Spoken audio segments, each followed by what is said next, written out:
In the 1800s, there was really only one acceptable reason for a woman to raise her voice in public, and that was if she dropped a bonnet in a puddle or spotted a surprise hedgehog.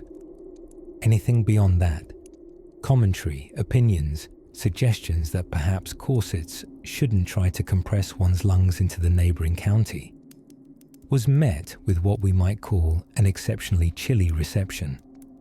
Society, ever the master of passive-aggressive hosting, did not take kindly to women wandering outside their expected conversational topics, which included embroidery, the weather, and the exciting world of jam preservation. But speak they did.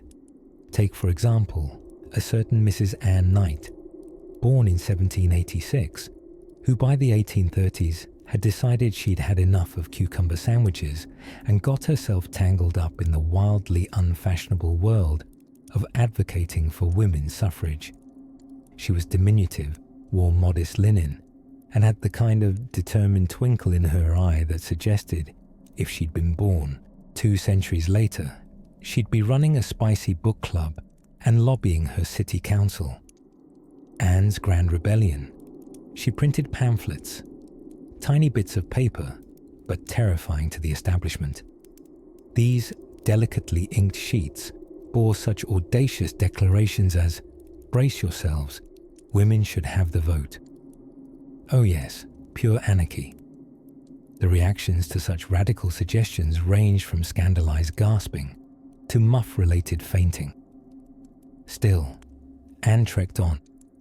Her work was so unladylike, in fact, that she is now believed to have written the very first leaflet in Britain advocating for women's suffrage. And somewhere deep in Victorian officialdom, a monocle rolled dramatically to the floor. Of course, not every woman who spoke out was distributing voting manifestos from under her petticoat. Some, like Frances Fanny Wright, decided that the best way to change the system was to throw herself into the fray, founding utopian communities, debating publicly, and generally scrambling the brains of men who had trouble believing that a woman had opinions that weren't about the placement of sideboards. Frances, you see, not only spoke publicly, which was essentially considered yelling, but she did so on stages, in front of audiences, with men in them. That, for 1820s America, was approximately the social equivalent of inviting Beelzebub to tea and asking him to carve the roast. Fanny Wright was labelled the red-headed harlot, the female monster, and importantly, unmarried.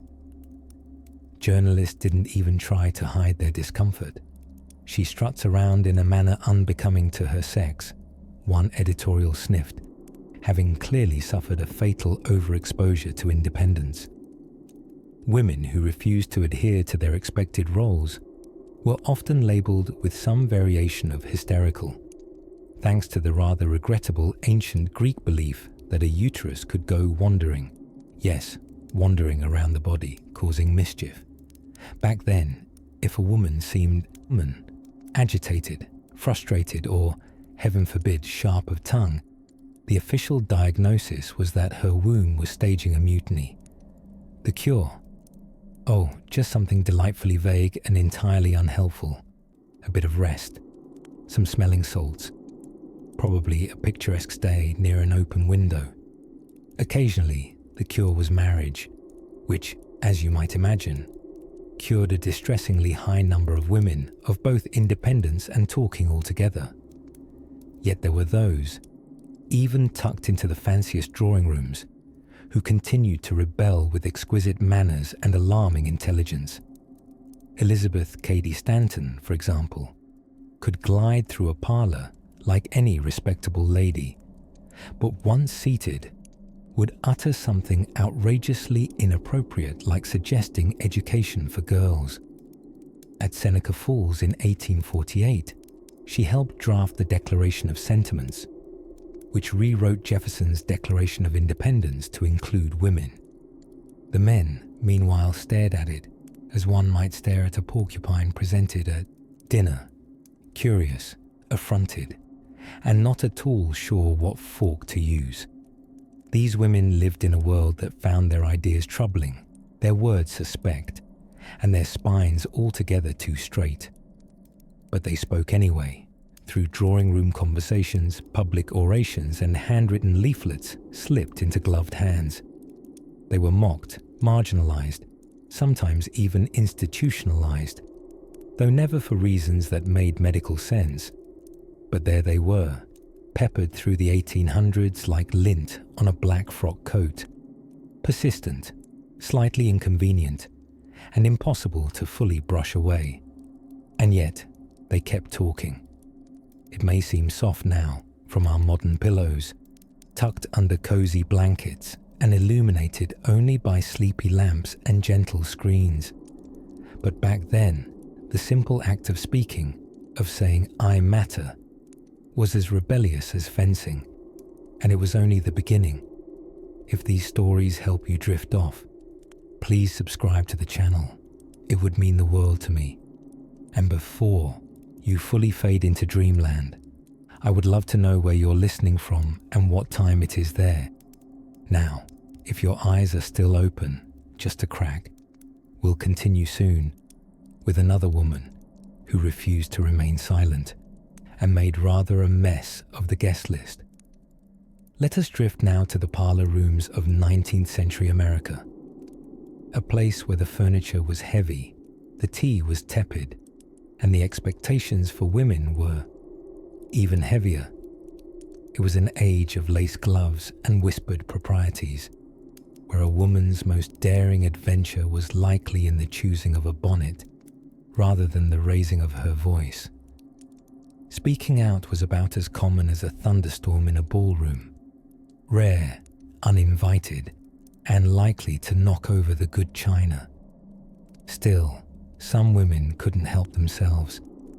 Take, for instance, little-known but spectacularly determined Judith Wellman of upstate New York. She wasn't a headline name in her time, but she once stood up at a local suffrage meeting, dressed in a gown that suggested she might bake you a nice pie rather than challenge the bedrock of civil systems, and politely, almost apologetically, declared that perhaps women might be capable of voting. The room went still. Several monocles trembled. One man stood up and coughed with great urgency just to escape the emotional discomfort. You see, to speak out as a woman in the 1800s was a dance with danger, and not the spicy, whispering ballroom kind. It was more like arguing with a bear in your nightgown, daring, inadvisable, and likely to attract unwelcome attention.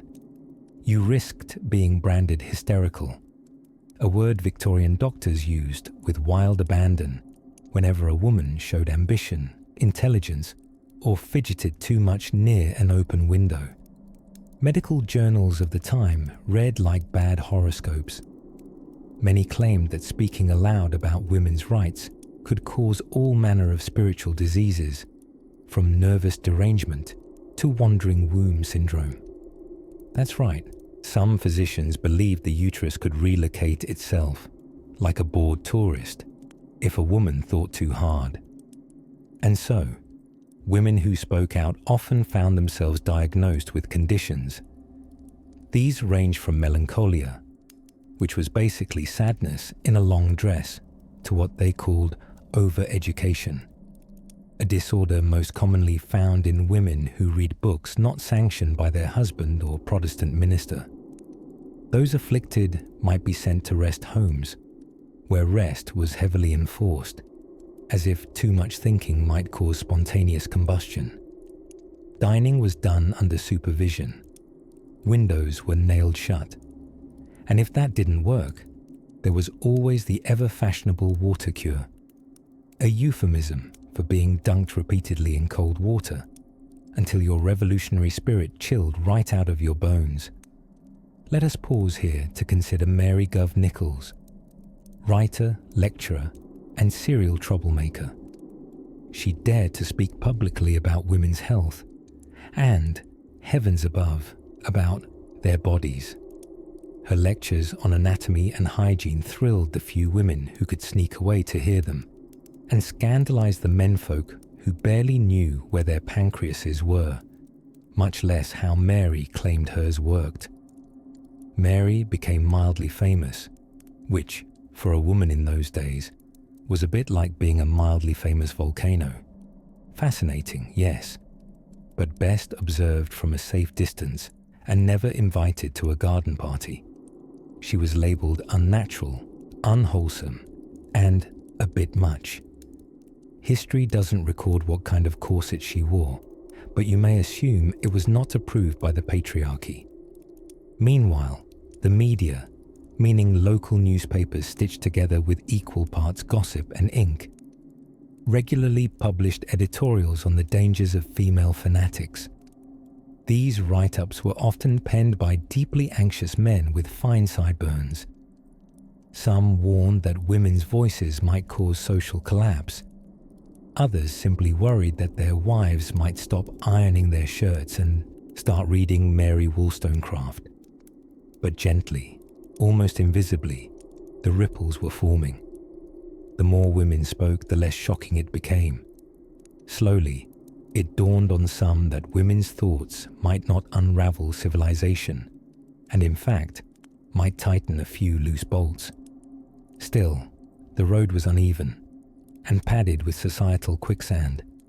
Some women faced not only scorn, but exile from their families. Others were quietly disinvited from every tea party within a 90-mile radius, which, believe it or not, was a dire punishment in an age where cookies were handmade and gossip was currency. So they wrote. They spoke in parlors, in church basements, behind lecterns crafted for much taller men. They passed pamphlets under shawls, whispered arguments over embroidery, and dared to suggest, nicely persistently, that they might have something to say. And oh, what things they said.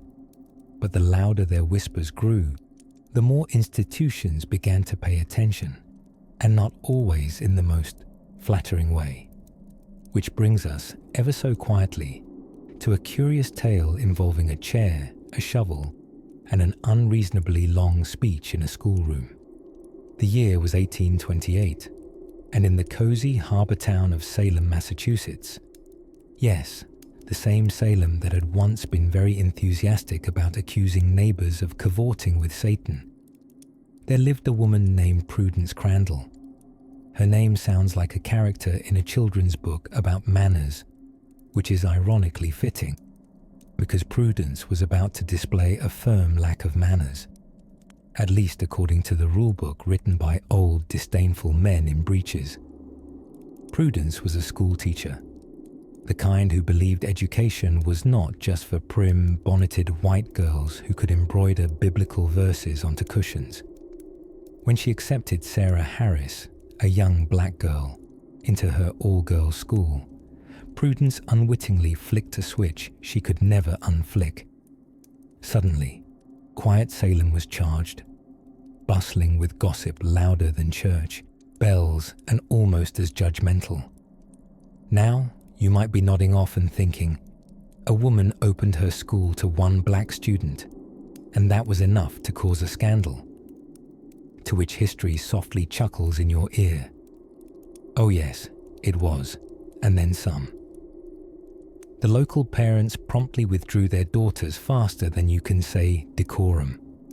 They feared their children might catch equality, like it was influenza. The townspeople reacted the way one might if Prudence had invited Blackbeard himself to teach arithmetic, somewhere between outrage and organized petitions.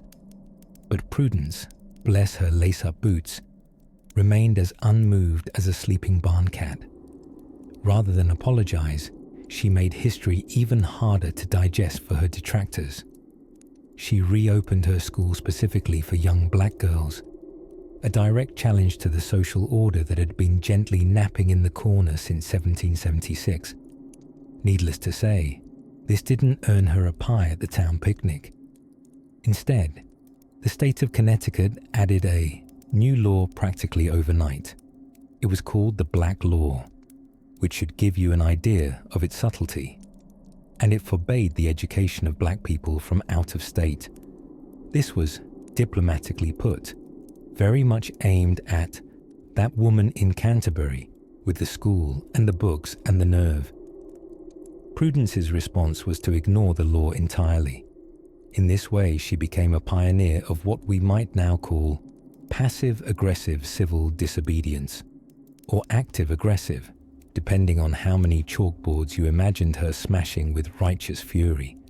Either way, she was arrested.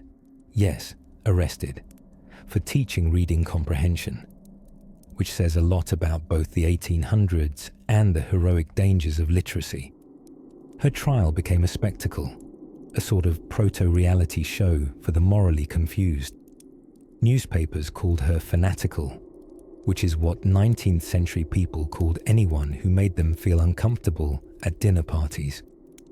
The jury deadlocked, retried, convicted, reversed, and eventually shrugged their collective shoulders as if to say, well, we tried to destroy her, but she's really quite tenacious. Throughout all this, Prudence remained composed. Her handwriting remained crisp. Her posture remained infuriatingly upright.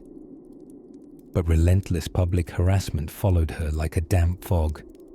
Her students were heckled, her schoolhouse stoned, her neighbors slammed their shutters harder than necessary. After 2 years of being Salem's most wanted egalitarian, she closed the school. But this was no surrender. It was a strategic retreat.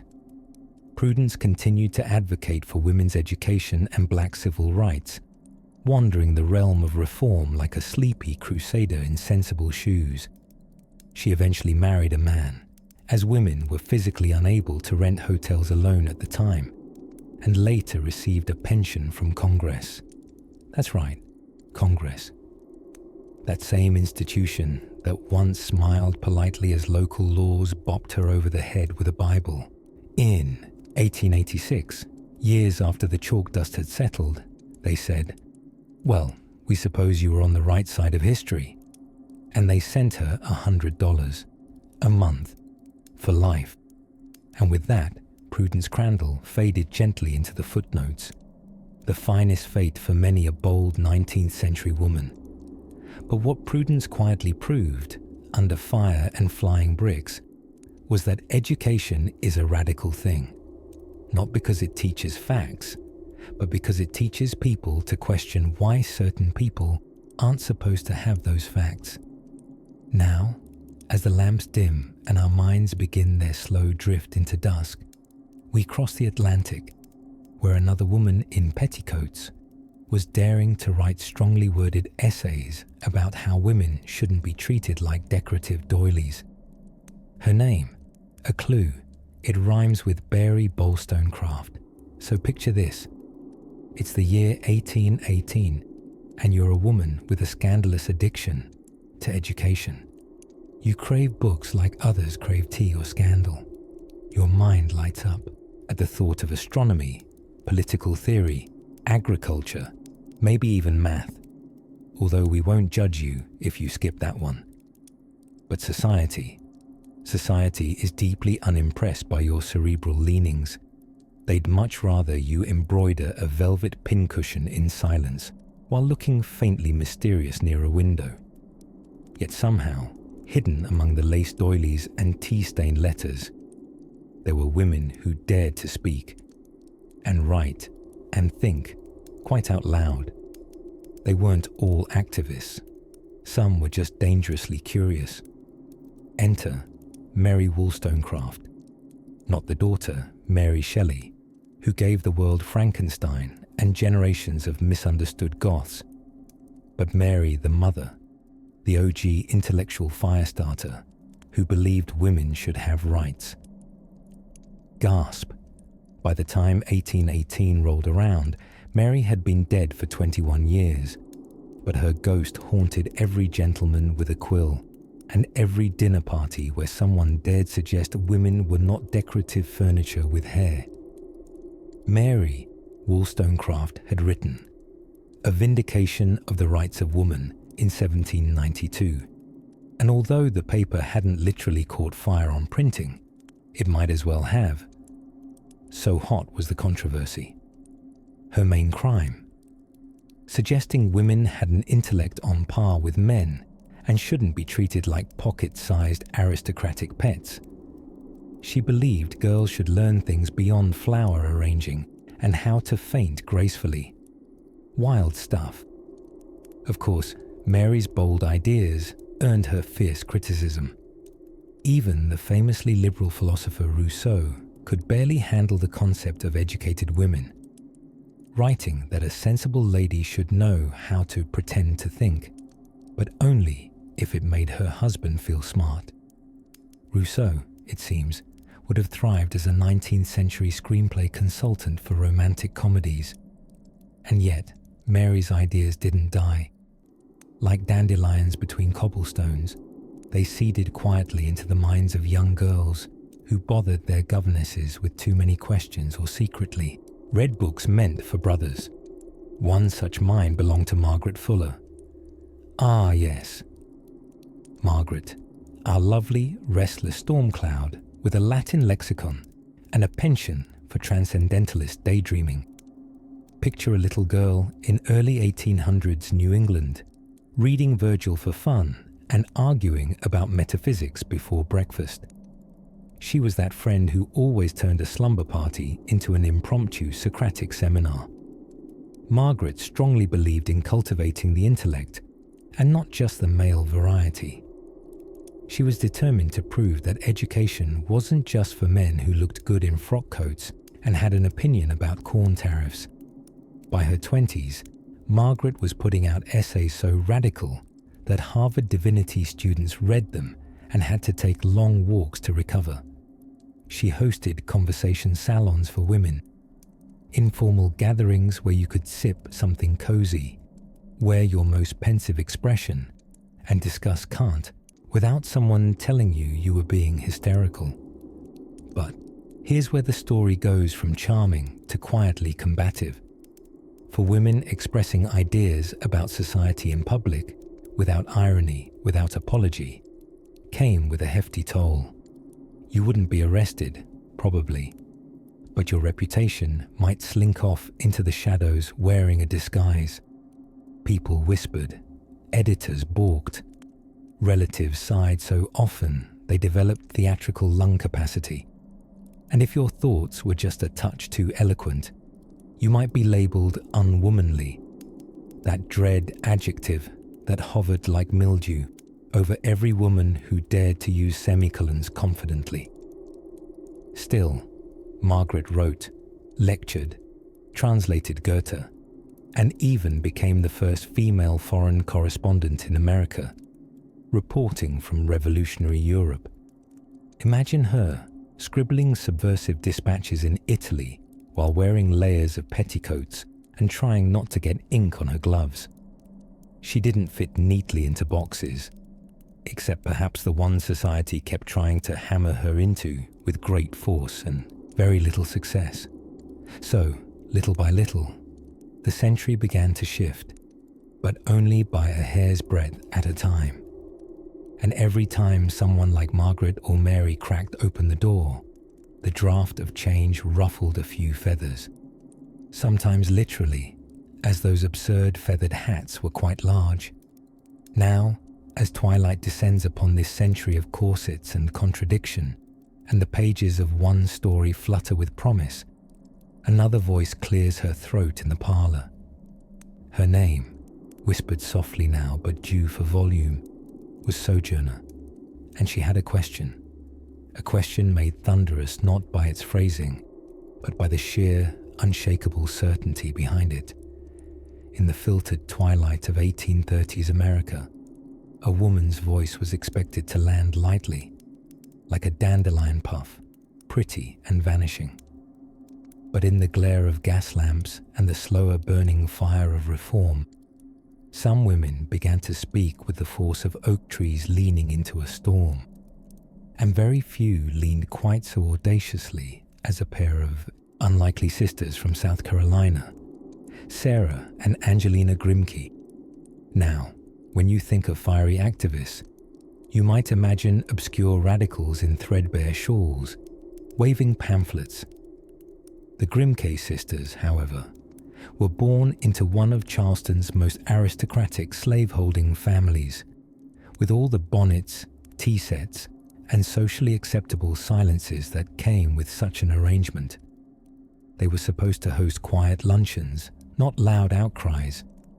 But then again, destiny has a habit of ignoring polite society. Sarah, the eldest, tried her best to be a proper Southern belle for about 5 minutes. The more she watched enslaved people suffer around her, the more her conscience itched like a wool corset in summer. She taught an enslaved girl in secret, for which society gifted her disapproval and a warning finger waggle. This only encouraged her. At 26, Sarah packed her things, a hearty supply of Quaker discipline, and sailed for Pennsylvania in pursuit of abolitionist circles and cooler weather. Angelina, quietly brilliant and 14 years her junior, eventually followed. Together, they became the most scandalous pairing since forks were introduced to tables. Angelina wrote what was essentially a passion letter to the abolitionist cause, and promptly had it published. It was titled An Appeal to the Christian Women of the South, which sounds gentle enough, like a call to a tea party. In reality, it encouraged women to defy their husbands, reject slavery, and apply the pressure of righteous sass to the foundations of society. You can imagine how that went over at home. Southern clergymen were aghast, issuing a flurry of rebuttals and tisk-tisks. The Grimke's family, in what can only be called a dramatic Charleston-style unfriending, disowned them. Even in the North, where abolition was more popular but still less fashionable than lace cuffs, people whispered that the sisters had gone rather unwomanly. But rather than retreat, the Grimke sisters doubled down. They joined the American Anti-Slavery Society and began giving talks, at first to women only. When men showed up, they spoke anyway, which prompted a new glorious scandal: women speaking to mixed crowds. This was known as promiscuous audience speaking. Not as scandalous as it sounds, sadly, but far more forbidden than we'd believe today. The Congregational Church declared this speaking tour a violation of delicate and appropriate female behavior. Presumably, appropriate behavior involved embroidery and not telling large rooms of mustachioed men that slavery was a moral abomination. But the sisters stitched outrage with remarkable precision. Sarah and Angelina continued, facing tomatoes, jeers, and a near-constant stream of advice to return to a more agreeable silence. Angelina even addressed the Massachusetts state legislature in 1838, the first American woman ever to do so. She did not burst into flames, though undoubtedly some in the room expected a demonic fire show.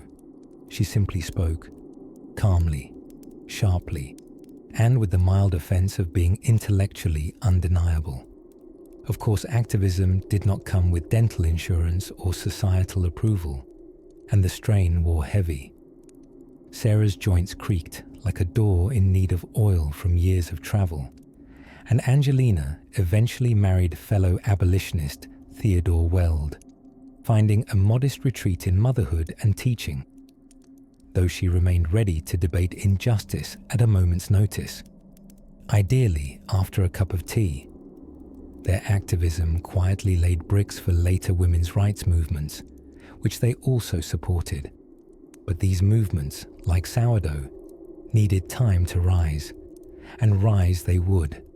Tonight, as you drift under your blanket fortress, consider how two women, born into the comfort of Southern privilege, gave it all up to say what needed to be said, in rooms that frowned on female voices, in churches that branded disobedience as sin, in a century not quite ready for their truths, but forced to listen anyway. Some women whisper, others write appeals to entire regions. Either way, the world shifts. And speaking of shifts, if you lean in a little closer, someone quite unexpected is about to stand up, barefoot, unschooled, and uncompromising. In the quieter folds of 19th century Britain, where teacups clinked daintily and corsets sighed with fatigue, a most curious revolution was jangling its keys outside the drawing room door. Women were beginning to speak, not in hushed tones about embroidery patterns or how Mrs. Lively's cook burned the seed cake again, but about wages, education, and, heavens, voting rights. Enter the Reverend Sidney Smith. Not a woman, no, but you'll meet plenty of those in a moment. Reverend Smith, with mutton chops as formidable as his sarcasm, once remarked in the early 1800s that asking for women's education was like giving depth to a soup spoon.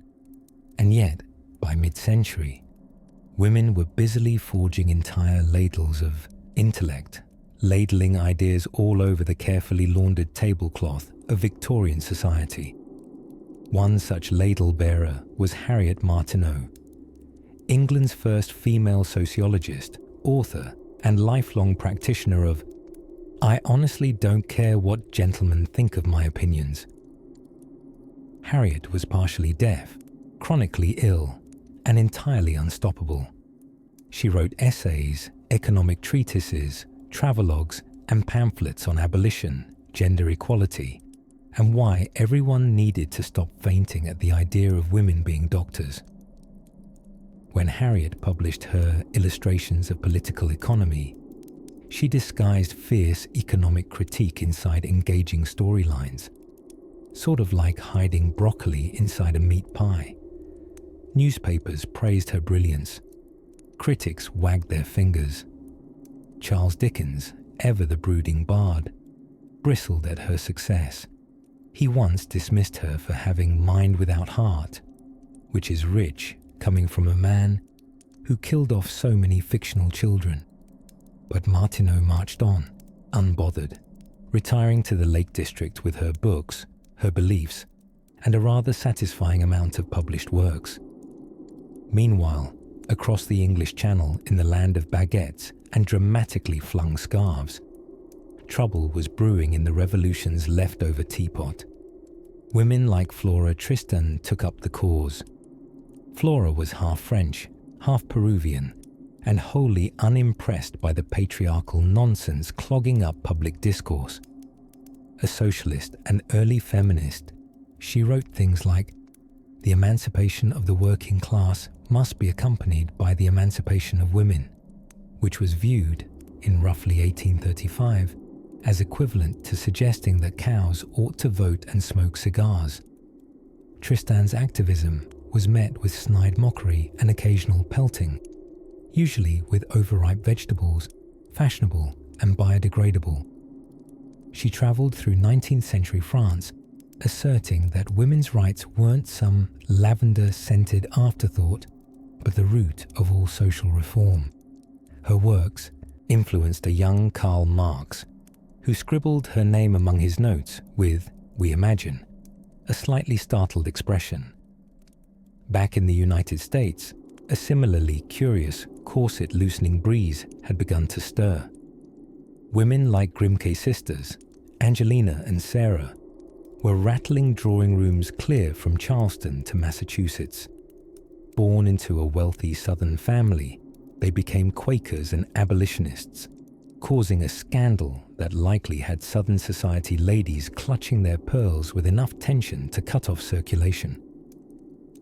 When Angelina Grimke delivered an address to the Massachusetts state legislature in 1838, the first woman to do so, she did not burst into flames or dissolve into a pile of silks and improper opinions, as some had predicted.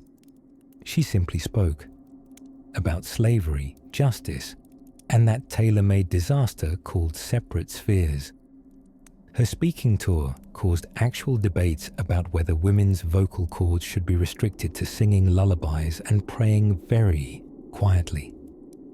As women like Grimke and Tristan gathered words like kindling, their opponents gathered pens, pamphlets, and a deeply condescending tone. Newspapers called them unsexed, monstrous, and half-mad. Ministers warned that speaking in public would ruin a woman's capacity for motherhood, attractiveness, and the mysterious art of baking pies without measuring anything. And yet, they kept speaking in parlours, churches, and railroad depots, speaking into stenographers' notebooks and printed columns. Their words, like invisible threads, began to tie distant women together, across borders, classes, and very strong opinions about how tightly a bodice should be laced. Of course, for every Harriet and Flora, there were dozens more whose voices were clipped short, either by disapproval, poverty, or editors with no sense of adventure. Still, they left fingerprints, tiny traces in letters, anonymous essays, and so many recipe books laced with thinly veiled metaphors about freedom and kitchen-based rebellion. Tonight, as the moon peeks through your window with a sly little grin, think of those brave women who shattered silence with syllables and scrawled manifestos with ink-stained fingers. And just beyond the candlelit whispers and rustle of old petticoats, another trail quietly opens toward the first women who dared to organize and what happened when they did. While young women of Victorian society were generally expected to perfect the delicate art of embroidery, swooning, and saying very little beyond "Yes, mother," and "No, Colonel Fitzwilliam," there were also the rare, spectacular rebels who did something outrageous, like express opinions in public with their mouths. This was especially scandalous if the opinions had to do with anything other than whether the scones were too dry or whether one ought to have worn the blue hat to the church bazaar instead of the green. One such opinionated person was Angelina Grimke. If you've never heard of Angelina, don't worry. Her last name sounds like a Victorian foot ailment, and her personality was about as subtle as a printing press on laundry day. Born into a wealthy, slave-holding family in Charleston, South Carolina, Angelina did something that, at the time, practically qualified as setting fire to the drawing room curtains with a magnifying glass. She became an abolitionist. Yes, a woman, speaking out against slavery in the 1830s. Now put on your woolen nightcap and imagine this: a grand southern parlour, polished to a gleam, filled with the scent of magnolia, tobacco, and self-righteousness. Into this steps Angelina, clutching a quill-penned letter to the local newspaper, denouncing not only slavery, but the silence of religious institutions that permitted it. Her mother likely dropped her fan in shock. Her father probably murmured something about hysteria and reached for the brandy. And the neighbours, oh, I dare say, they rolled up their monogrammed carpets and fled. What followed next will shock precisely no one familiar with 19th century gender norms. Angelina and her sister Sarah were socially exiled. The family's good name, once polished to a southern shine, was now being whispered behind gloved hands. But the Grimke sisters didn't retreat into scrapbooking or novel reading. No, they moved north, joined the abolitionist movement full-time, and, gasp, began delivering public lectures to men. Mixed audiences. The horror, it was unprecedented. It was unladylike. It was, according to the newspapers, dangerously stimulating to the male public. The Grimke sisters' lectures became such a draw that towns would overflow with people just to watch them challenge both slavery and the concept of women's intellectual inferiority at once. This magical 2-for-1 controversy deal annoyed just about everyone with an uncomfortable collar and a powdered wig. And speaking of powdered wigs, or rather those still clinging to powdered logic, even some of their fellow abolitionists told them, politely but firmly, to pipe down. Just focus on slavery, they said. Don't distract from the central issue with all this women's rights business, they added. And like any sensible woman in a woolen petticoat in 1837, Angelina replied, in effect, why not both? Her argument was clear, logical, and utterly incorrigible. She said, if women are told to stay silent and in their place, how can they speak against injustice? If they don't have legal rights, how can they protect the powerless? If they can't vote, how can they help end slavery? You can almost hear 1830s parlours across the country audibly clutching their pearls. But perhaps the most charming twist in our story comes in 1838, when Angelina did something quite shocking even for her. She married Theodore Weld, a fellow abolitionist, and instead of taking his name and quietly retiring to making stewed apples, she used her wedding as a platform. Literally. During the ceremony, she gave a speech, publicly, again, in her wedding gown. You see, Angelina was that rare 19th century woman who understood the true potential of a guest list, wedding cake, and captive audience. She used the occasion to publicly denounce the idea that a woman should vow to obey her husband. She said her vows in her own words, pledging mutual respect and equality. Probably not what Aunt Martha had envisioned when she imagined the first dance. Meanwhile, the newspapers reacted as they often did. They wagged their metaphorical fingers sternly and called her an egomaniac. One editor referred to her as a woman of masculine tendencies. Another questioned whether her actions were wholesome for the feminine spirit. She took it all in stride, because really, once you've been disowned by Charleston and lectured off a Baptist pulpit, there's little else polite society can throw at you that doesn't feel like a mild draught in comparison. As Angelina and Sarah's reputations blossomed in the North and wilted in the South, they also helped plant seeds for a movement with roots deeper than even they could imagine. Now, let's tuck in a little more warmly, because in our next chapter, a young woman with an even sharper pen and even fiercer corset strings is about to arrive on the scene, and her name rhymes with Lucille Larrett, if you squint. As the gentle flicker of candlelight dances along the parlour walls and the clock ticks softly, just loud enough to be noticed, never enough to be rude, we find ourselves in the drawing room of one Frances Wright. Ah yes, Frances. Author, lecturer, feminist, and what the 19th century liked to call a public woman.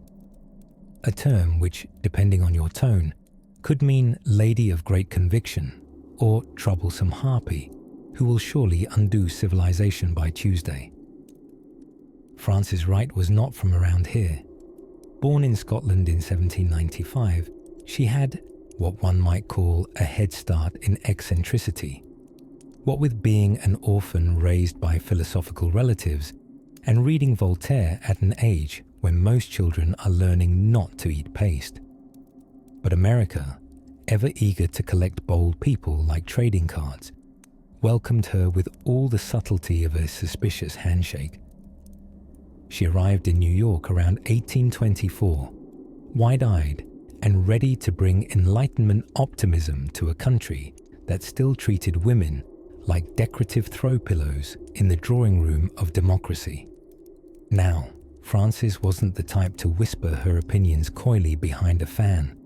No, she wrote a novel imagining a society without slavery. She proposed publicly that women might be, just possibly, intellectually equal to men. And she had the audacity to give lectures as a woman, on stages, in trousers. There were gasps, there were faintings, there were clergymen writing letters to the editor with furious ink strokes. But there she was, standing firmly in sensible shoes, saying things like, hey, maybe education shouldn't be gendered or racist. Outrageous stuff. She founded Neshoba, a short-lived utopian community in Tennessee aimed at gradually emancipating enslaved people while preparing them for freedom.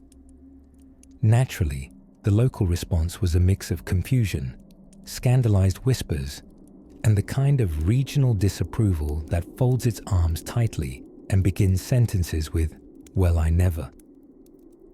Neshoba struggled. The swampy land, unclear planning, and existing on a continent determined to hate you sort of troubles, and eventually it dissolved. But it wasn't failure.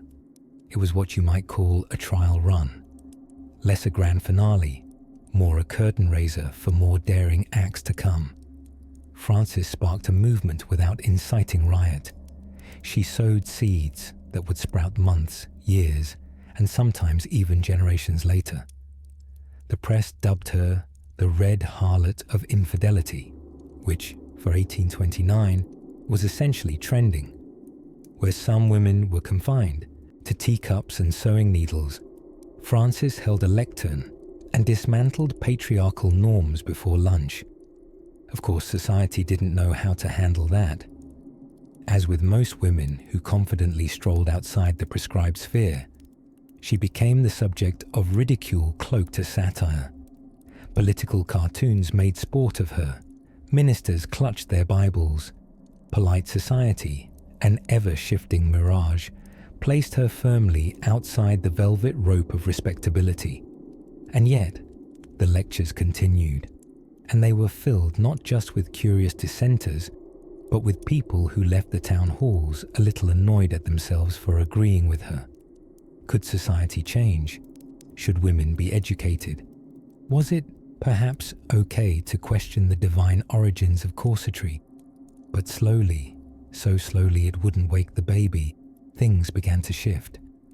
Not in sweeping revolutions, but in nudges. A mother told her daughter the truth about what she thought. A young woman borrowed one of Frances's pamphlets and didn't return it. Somewhere, a man at a dinner party conceded that, yes, maybe, women could be moral agents too, and then quickly changed the subject to roast beef. Frances Wright wouldn't live long enough to see her ideas embraced fully. She wouldn't taste the fruits of the reforms she helped plant.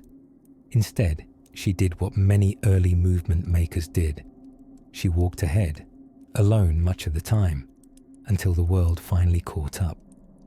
She died in 1852, nearly blind and mostly forgotten by the mainstream.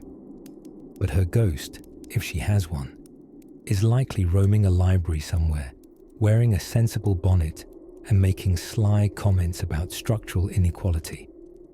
As the coals in the fireplace settle into a warm orange glow, we leave Frances there, a woman whose voice didn't echo loudly in her time, but continues to murmur softly in ours.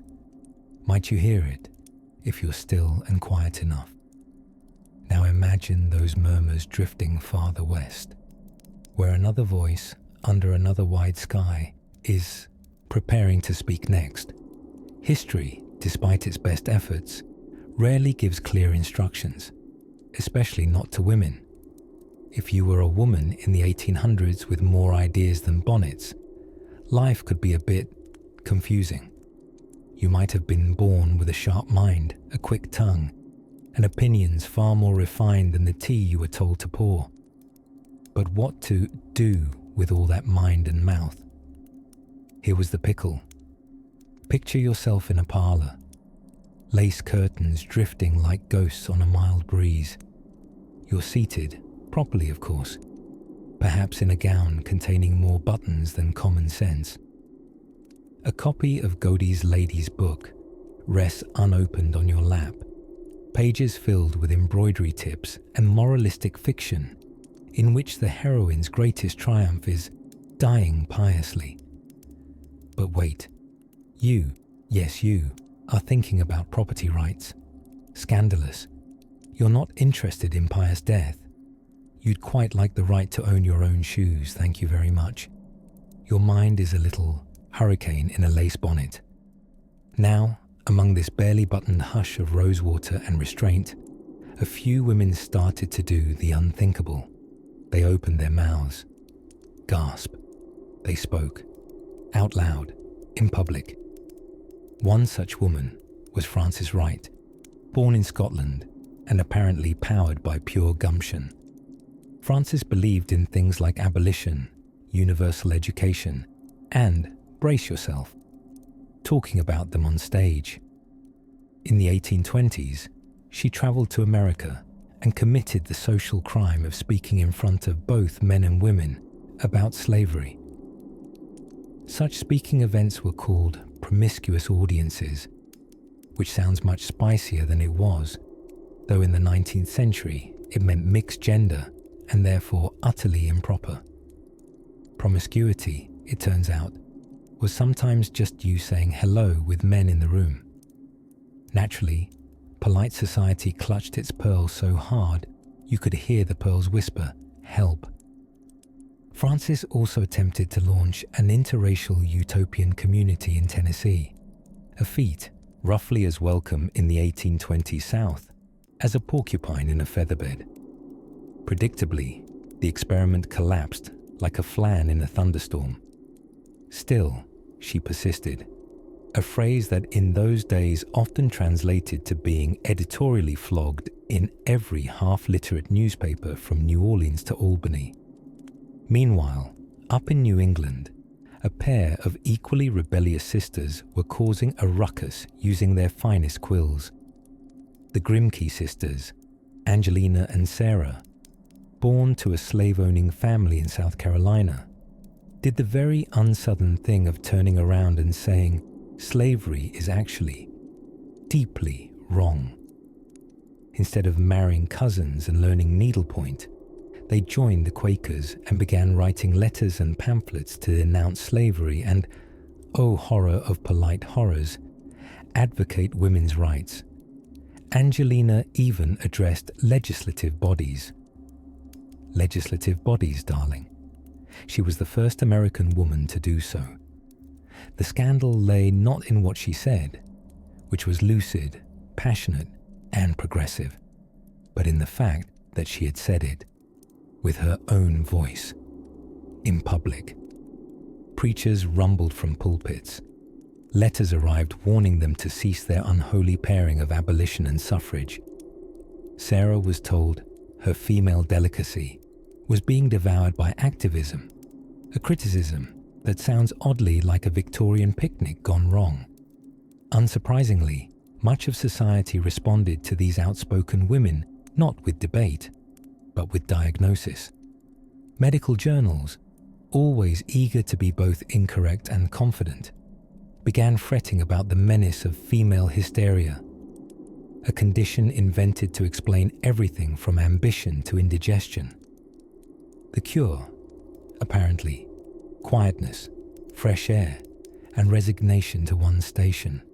Oh, and smelling salts, liberally applied. But for every woman diagnosed as hysterical, there was another quietly listening, perhaps nodding, tucked behind a curtain with a borrowed copy of The Liberator, eyes shimmering not from ladylike tears, but from slow, steady fire. Even in bedrooms filled with doilies, the whispers of rebellion were growing louder. It's worth noting that speaking out was not just rare, it could be dangerous. Women who lobbied against slavery received both metaphorical and literal threats. One newspaper even warned that if Angelina Grimke spoke again in public, a mob might see to it that she was silenced.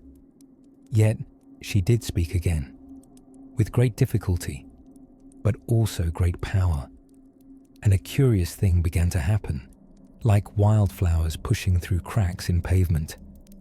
More women emerged, each with her own fears, her own fire. They started speaking at sewing circles, church basements, and then town halls. They wrote under pen names or under no name at all. The ones who couldn't speak publicly shared their words in letters passed carefully from hand to hand, like secrets stitched into the hem of a Sunday dress.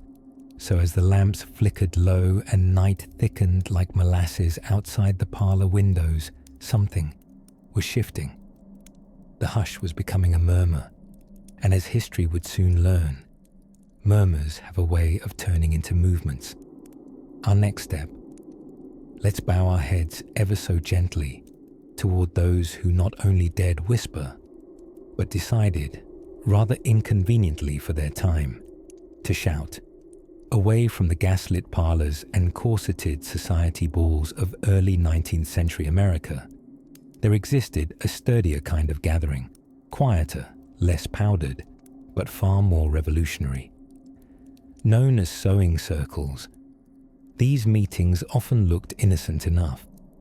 A group of women threading needles, rolling spools, sipping tea, perhaps gossiping politely about whose cravat had been tied too tight at Sunday service. But underneath those pressed petticoats and dainty stitches lurked a distinct air of social sabotage. You see, in the 1800s, it wasn't entirely illegal for women to express opinions. It was simply inconvenient, especially if those thoughts involved such shocking suggestions as, say, women having opinions at all. So clever ladies found cleverer ways to gather. What looked on the surface like a quilting bee was, more often than not, a masterclass in organized defiance. In New England, a woman named Prudence Crandall rather infamously turned a small school for girls into a slightly larger scandal for Connecticut. In 1831, she admitted an African-American student and, in the process, admitted herself into the unforgiving annals of early educational reform. Critics accused her of provoking race mixing, dangerous precedent setting, and possibly the kind of social collapse that only a single educated black girl in Canterbury could apparently cause. Despite furious backlash, including being jailed and having her well water poisoned, because even mob justice liked poetic metaphors, Prudence didn't buckle. She just carried on teaching, with what I imagine was an impressively tight-lipped smile and a lesson plan labelled Basic Grammar and Advanced Resistance. But not all the fighting happened in schools. Sometimes it broke out in bonnets. Take the millinery department. Yes, hats. The proper Victorian woman's battle was frequently fought in small shops over wide-brimmed confections. At first glance, wearing or not wearing a hat seems a trivial act. But in 1840s London, when one Mary Wollstonecraft Godwin, a daughter of scandalous thinkers, chose to walk bareheaded down a major thoroughfare, critics gasped so sharply it may have altered the city's air pressure. But this Mary wasn't merely fashion-forward. She was part of something deeper, the slowly melting layer of polite silence that had crusted over women's politics. She wasn't starting a revolution. She was wearing it, slightly to the left, with tasteful ribboning. And speaking of ribboning, no one tied their words with lace quite like Sojourner Truth. Freed from slavery, and later freed from the expectations of genteel silence, she travelled across the country giving speeches with the calm thunder of someone who had nothing left to fear, and perhaps a mildly amused sense of how unnerving that was to everyone else. Once, during a women's convention in 1851, she delivered her now famous "Ain't I a Woman" speech with a sort of dry wit and steely grace that made bishops sweat through their robes. Surrounded by intellectuals, abolitionists, and no small number of distracted men pretending not to be panicking, Sojourner asked questions that seemed simple but echoed like chapel bells. She didn't shout. She didn't gesture madly. She had what you might call presence, the distinct gravity of someone who could crush Victorian fragility with a well-placed metaphor and a mighty side-eye.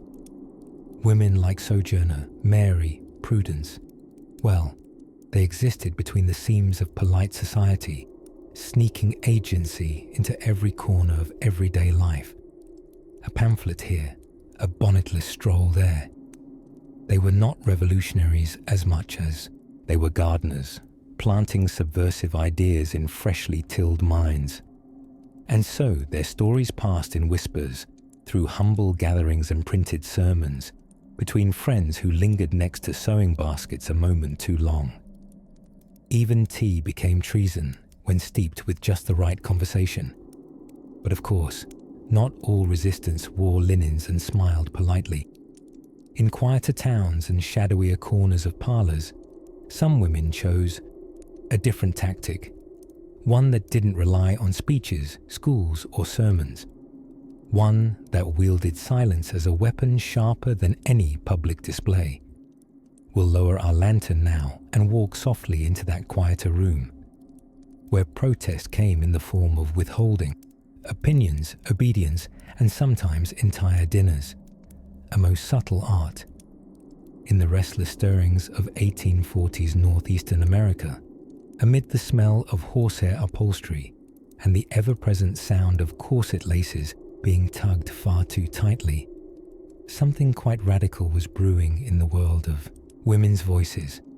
And no, it wasn't herbal tea or the early whispers of the Victorian seance craze, though we'll admit both of those would make excellent bedtime chapters in their own right. No, this revolution had more starch in its bonnet.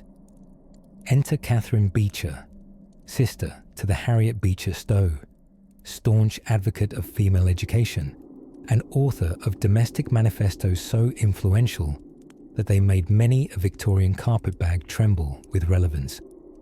Catherine was not, by any measure, a radical. In fact, she preferred her revolutions rather politely brewed, steeped not in rebellion but in respectability, and always served with a side of moral instruction.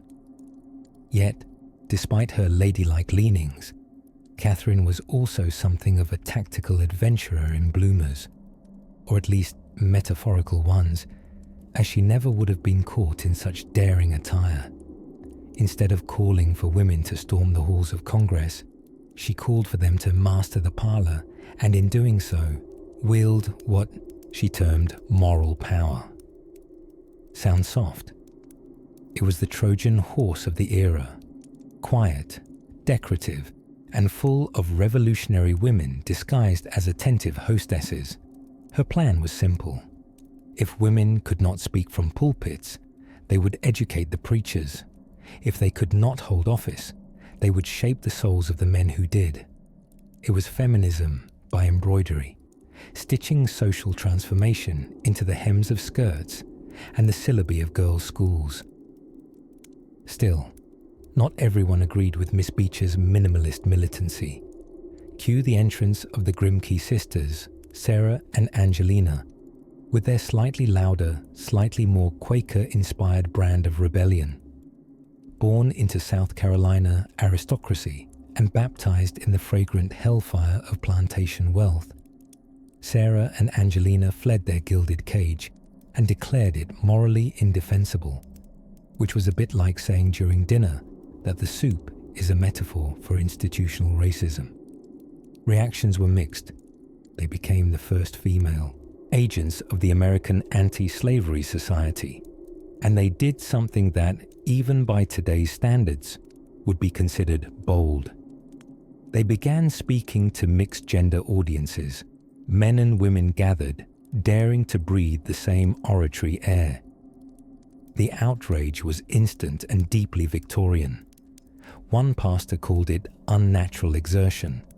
Another claimed women suffered spinal damage when exposed to prolonged public speaking, though it turned out this belief was rooted less in science and more in a deep, inexplicable fear of confident women with notebooks. Nevertheless, Angelina Grimke became the first American woman to address a legislative body in 1838, standing before Massachusetts lawmakers like a moral cannonball in a modest dress. She pleaded eloquently for the rights of enslaved people, and, without meaning to, she also became a symbol for something larger. The idea that speech, one's actual voice, could be not just an act of defiance but of creation. She didn't just speak out. She built new possibilities with each syllable, and much like a Victorian lady removing her gloves before engaging in recreational embroidery, this was not done lightly. Predictably, the backlash turned chilly.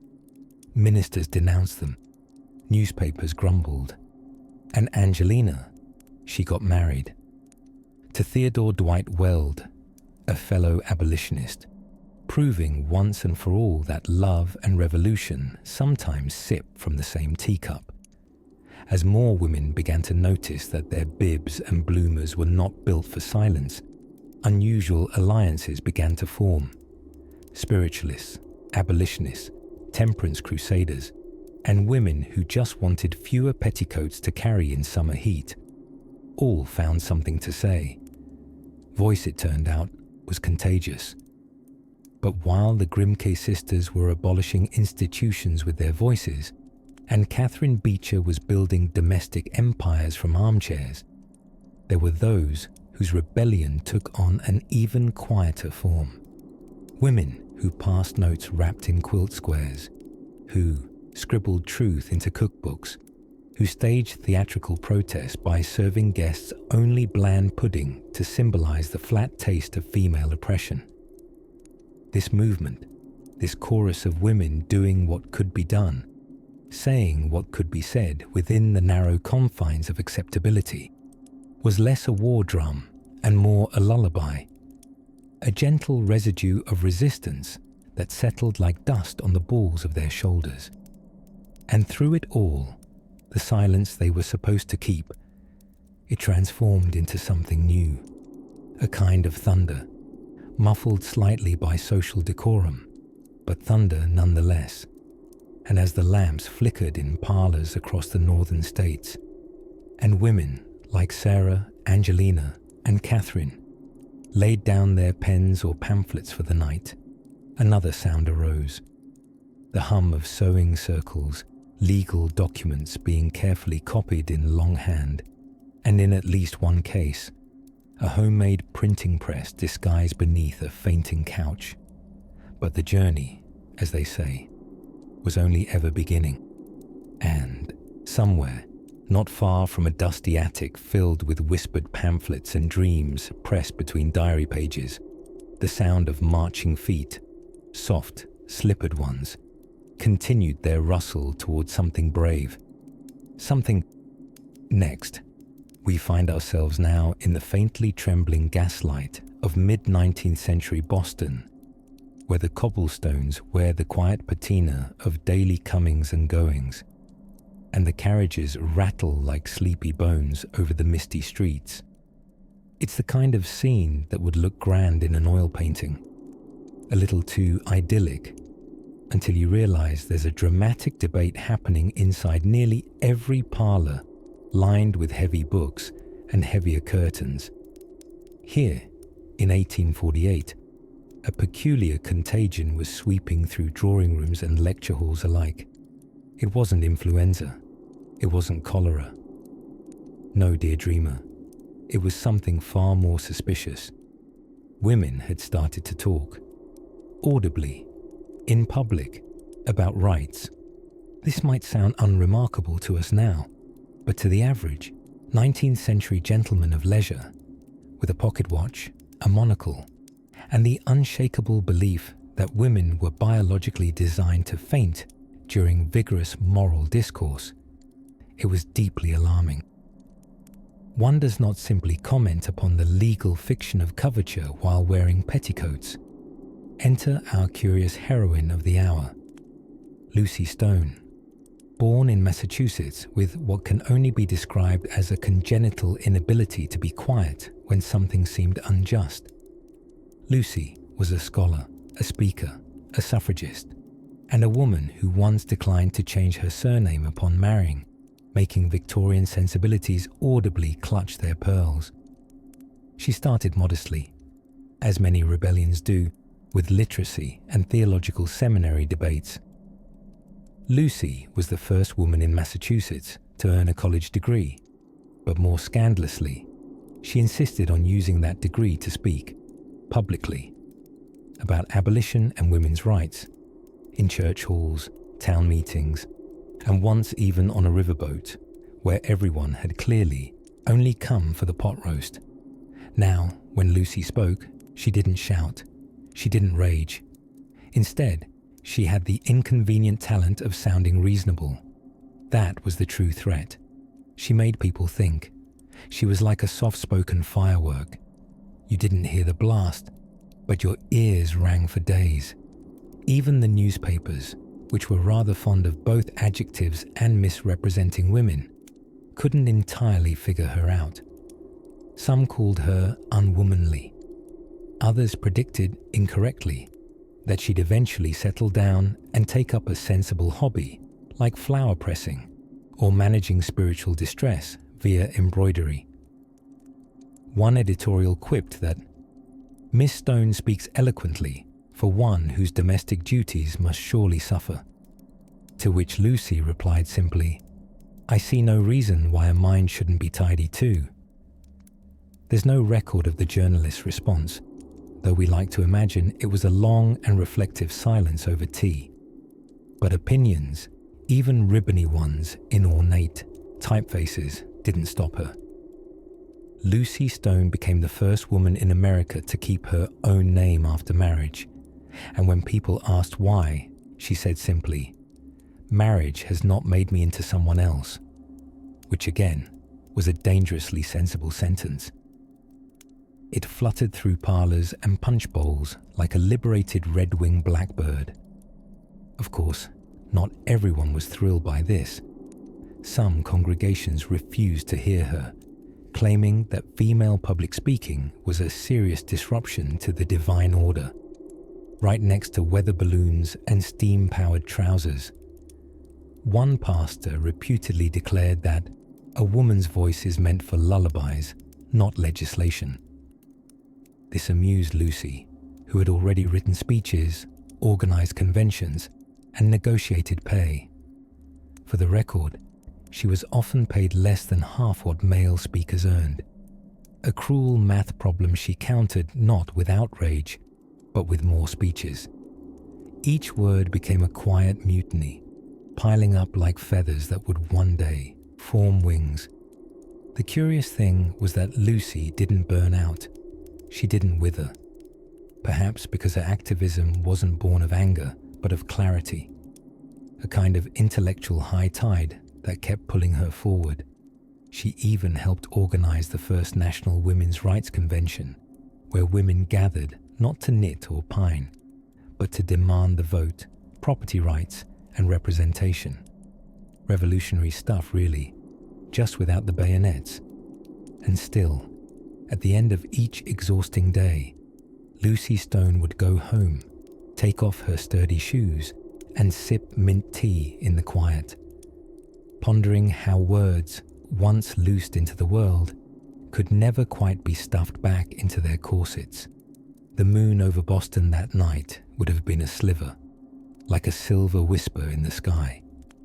And as Lucy tucked away her notes and her unsent letters, she might have smiled faintly at the thought that change didn't always come with a bang.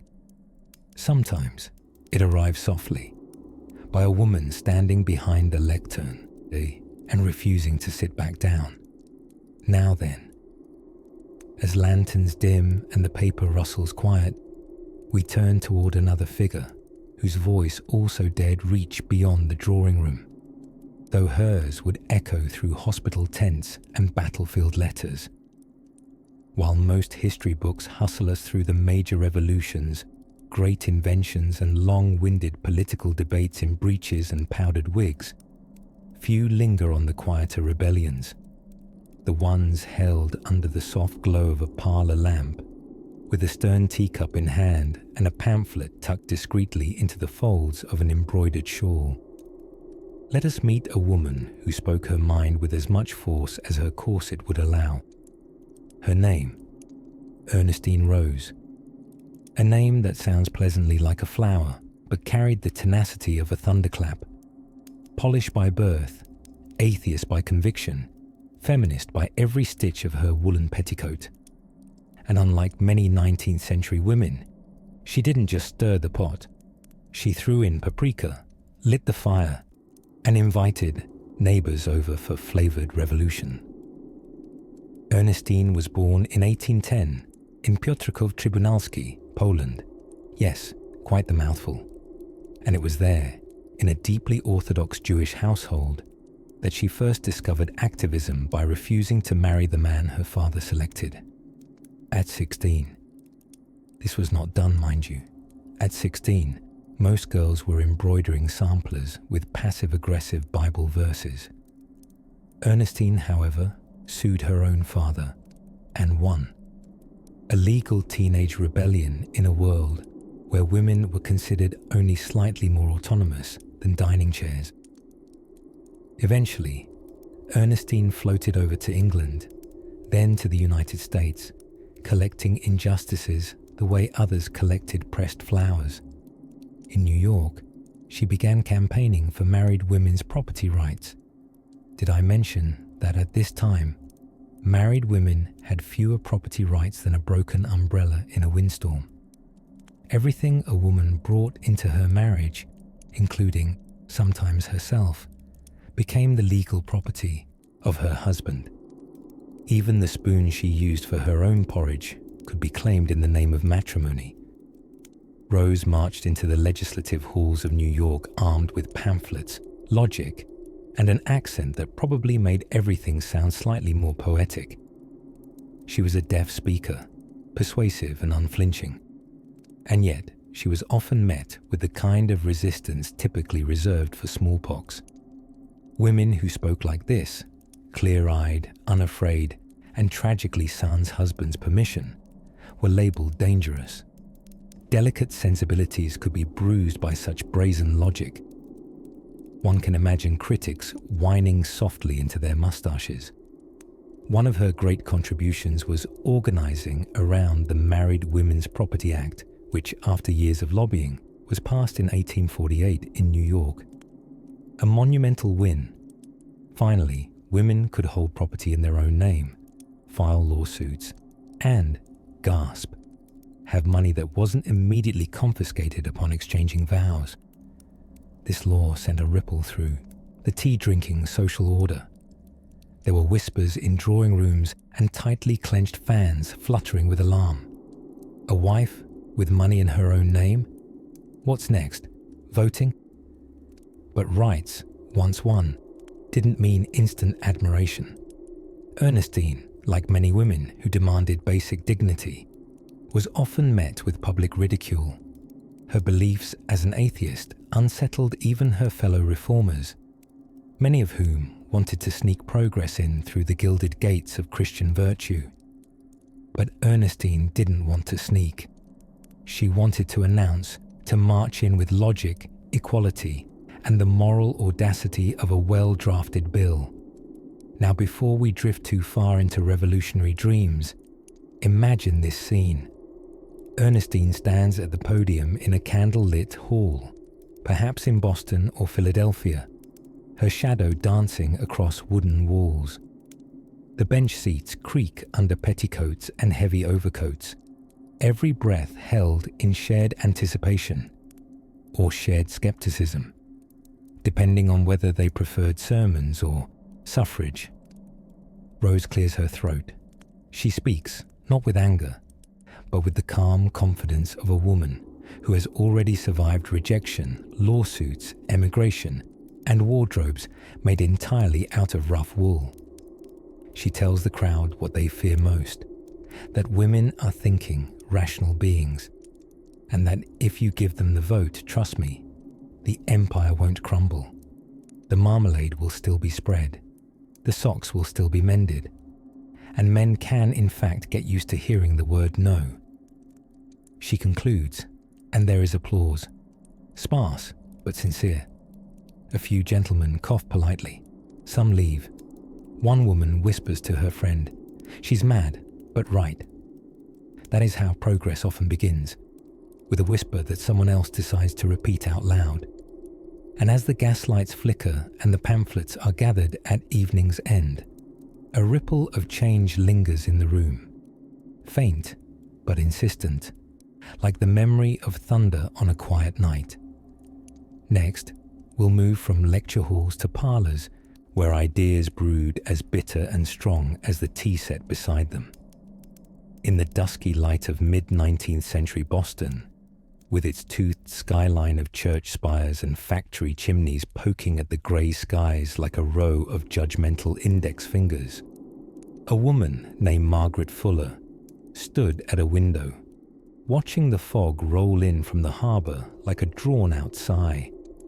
She was wearing a shawl the colour of mahogany and an expression that suggested she was either contemplating the fate of womankind or trying to remember whether she had put out the candle in the upstairs study. Margaret was not merely a writer, philosopher, editor, and critic. She was an alarming woman. Alarming in the way a kale smoothie is to someone expecting chocolate. Intellectual, unruly, entirely too interested in Plato, and entirely too disinterested in embroidery. Now, in a time when a woman could be fired for using her brain in public, Margaret was the first American woman to serve as a full-time book reviewer. She also ran salon-style conversations for women, gatherings somewhere between a philosophical discussion and a support group for people who found Jane Austen too plotless. Fuller's meetings were quiet revolutions, conducted over lukewarm tea in parlours with faintly coughing wallpaper. The women who gathered there, teachers, seamstresses, widows with opinions, and daughters with unseemly curiosity, came because Margaret gave them permission to think. "If you have knowledge, let others light their candles at it," she once said, quoting Thomas Fuller, who was surely no relation but had the advantage of being a man, and thus less hassle to quote. She was not patient with small minds or large egos. "Women have intellect," she insisted, "but it is stifled by education crafted by sleepy old men with chalk-stained waistcoats and very firm ideas about Latin conjugation." That's not a direct quote, of course, but close enough to kiss the truth on the cheek. Even Ralph Waldo, Emerson, yes, that Emerson, the human embodiment of transcendental calm, was startled by her. "She intimidated us all," said Emerson, whose beard was more philosophical than most people's entire moral character.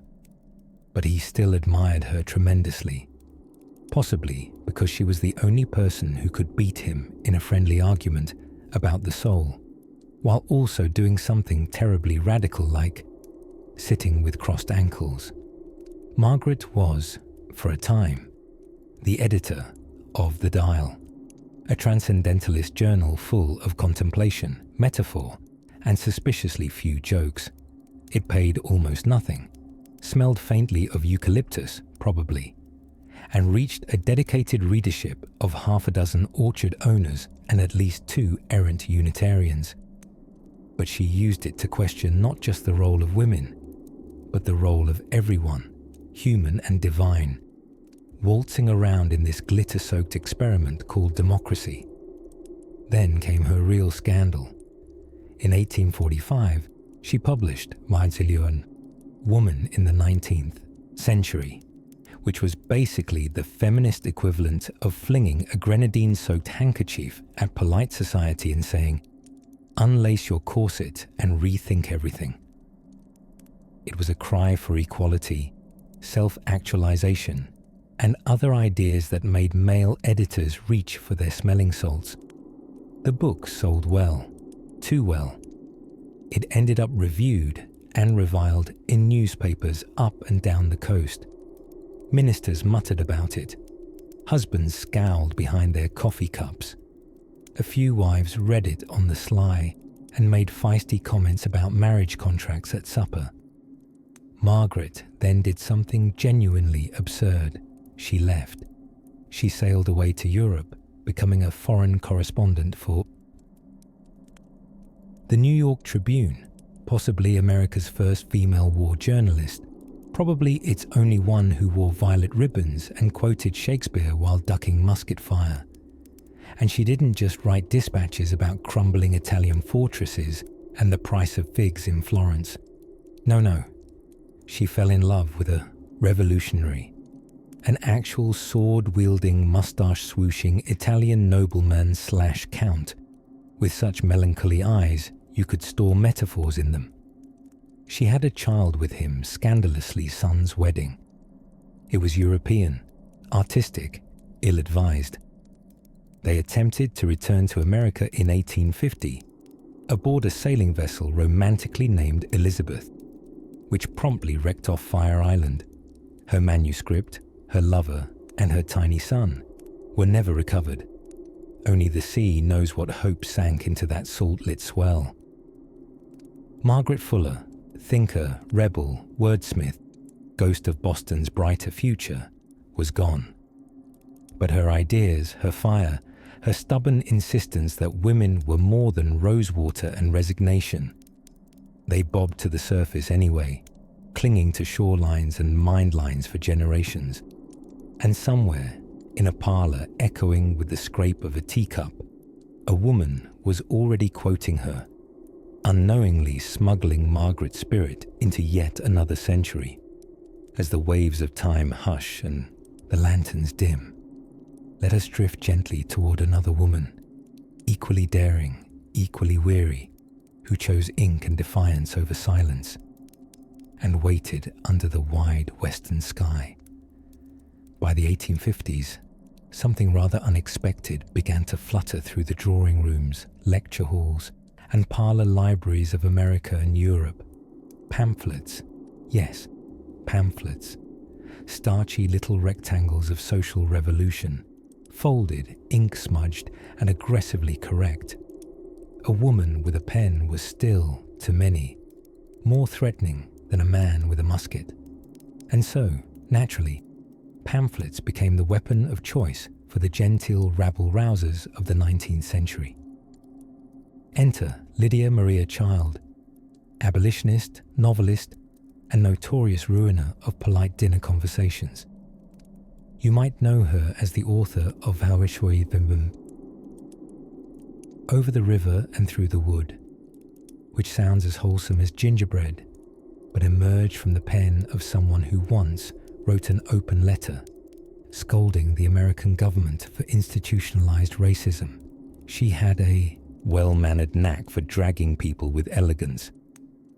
When Lydia took up the abolitionist cause, she forfeited the favor of Boston society quicker than you can say unladylike. Subscriptions to her books disappeared, dinner invitations dried up, and her career as a suitable woman of letters floated away like a polite ghost. But instead of fading, she doubled down, her quill practically tap dancing with intentions. Pamphlets, her shield and sword, enabled women like Lydia to enter the public square without boisterous speeches or jail time. At least, not every time. The printing press was a kind of backdoor to dissent, allowing women to slip their voices into the hands of ministers, merchants, even the occasional confused mill worker who just wanted a train schedule and got feminism instead. But as irresistible as pamphlets were becoming, not all voices were operating in print alone. Some brave souls still took to speaking, the actual sound kind, and it was here the stakes grew steeper. Take Sojourner Truth, for instance, who was most certainly not whispering. A titan in a bonnet, she moved not just through the halls of abolitionist meetings, but through the very structure of what a woman could be. Born into slavery, she changed not just her name, but the whole punctuation of American oratory. She once thundered from a lectern, "Ain't I a woman?" No microphone, just metaphysical volume. And everyone in the room collectively realized they'd never win an argument again. Truth speeches weren't just heard, they rippled. They reached towns still busy deciding if women were technically persons, and provoked applause, scorn, sometimes arrest, and often a sudden revisiting of someone's childhood beliefs. Indeed, A truth-teller like Sojourner was the kind of guest who arrived with a hymnal in one hand and a rhetorical bomb in the other. And then there were the salons. No, not the hair kind. Though let's acknowledge the important role hair has played in history's pageantry. Intellectual salons were flourishing spaces where women of means could host meetings, part lecture, part tea, part revolution.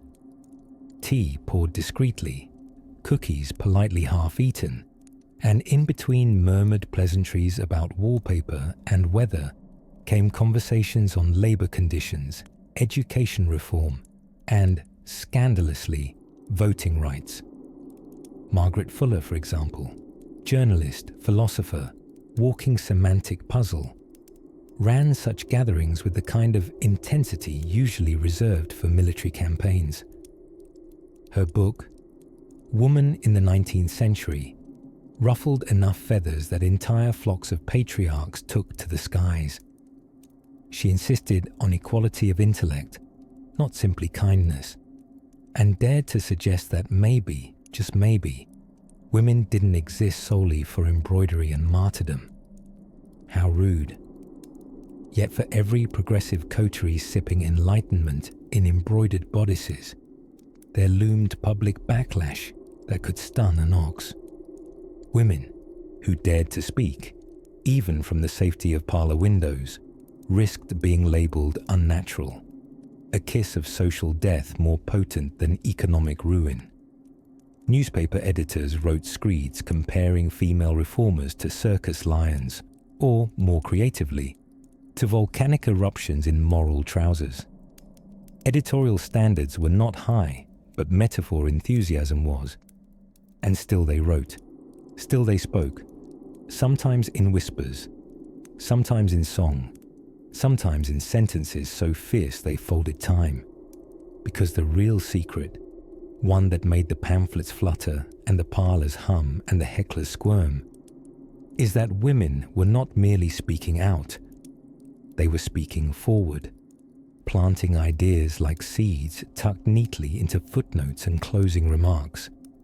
So as evening rippled across gaslit cities and women tucked away their quills or wiped chalk from slate boards, there was a sense that something irreversible had begun, a gentle, persistent unraveling of silence.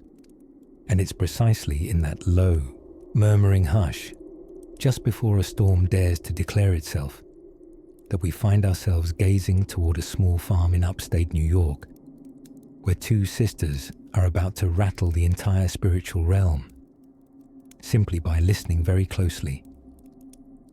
On a warm afternoon in 1853, in a small parlor in upstate New York, something entirely unremarkable happened, if, that is, you lived in a century when women weren't frequently scolded for having thoughts in public.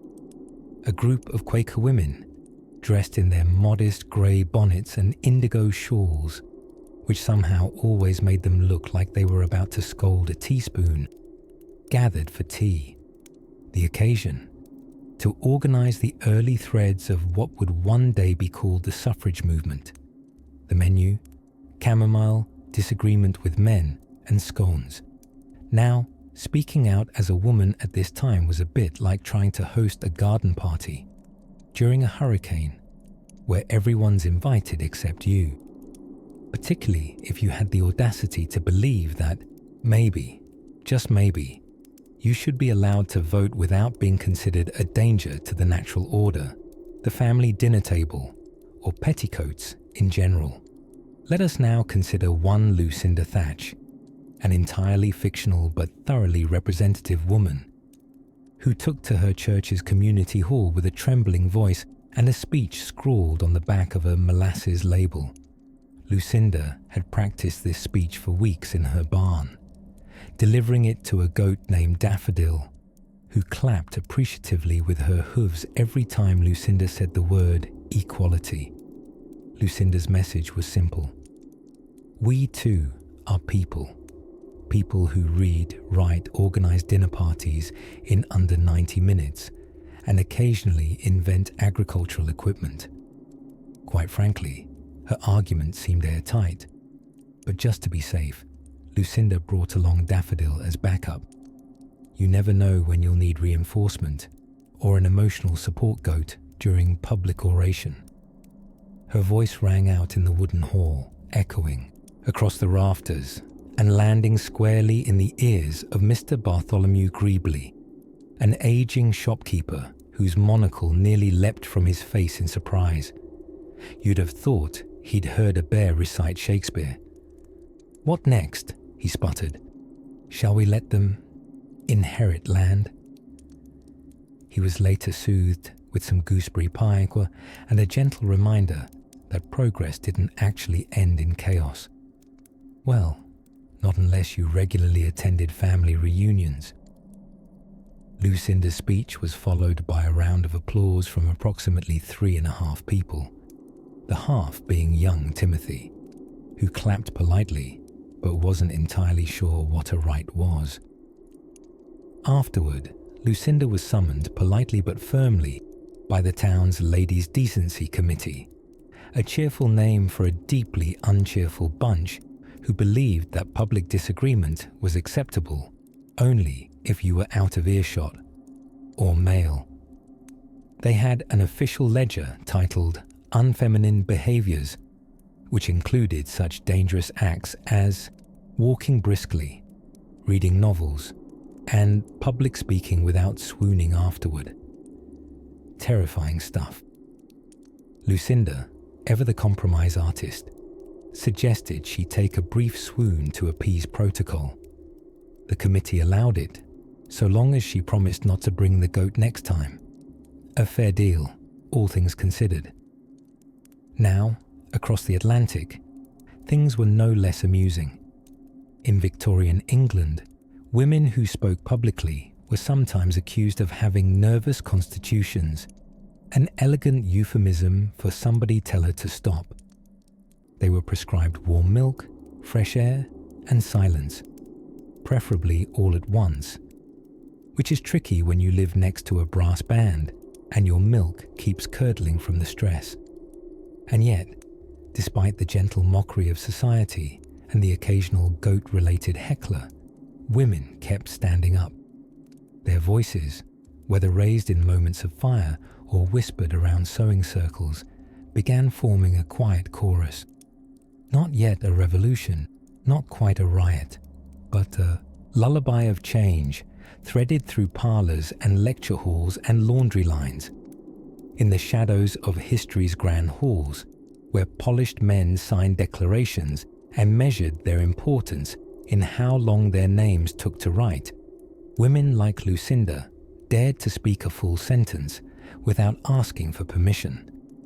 And gradually, heads began to turn. Ears began to listen, even if, at first, they listened through the walls of the next room, with the door tightly shut.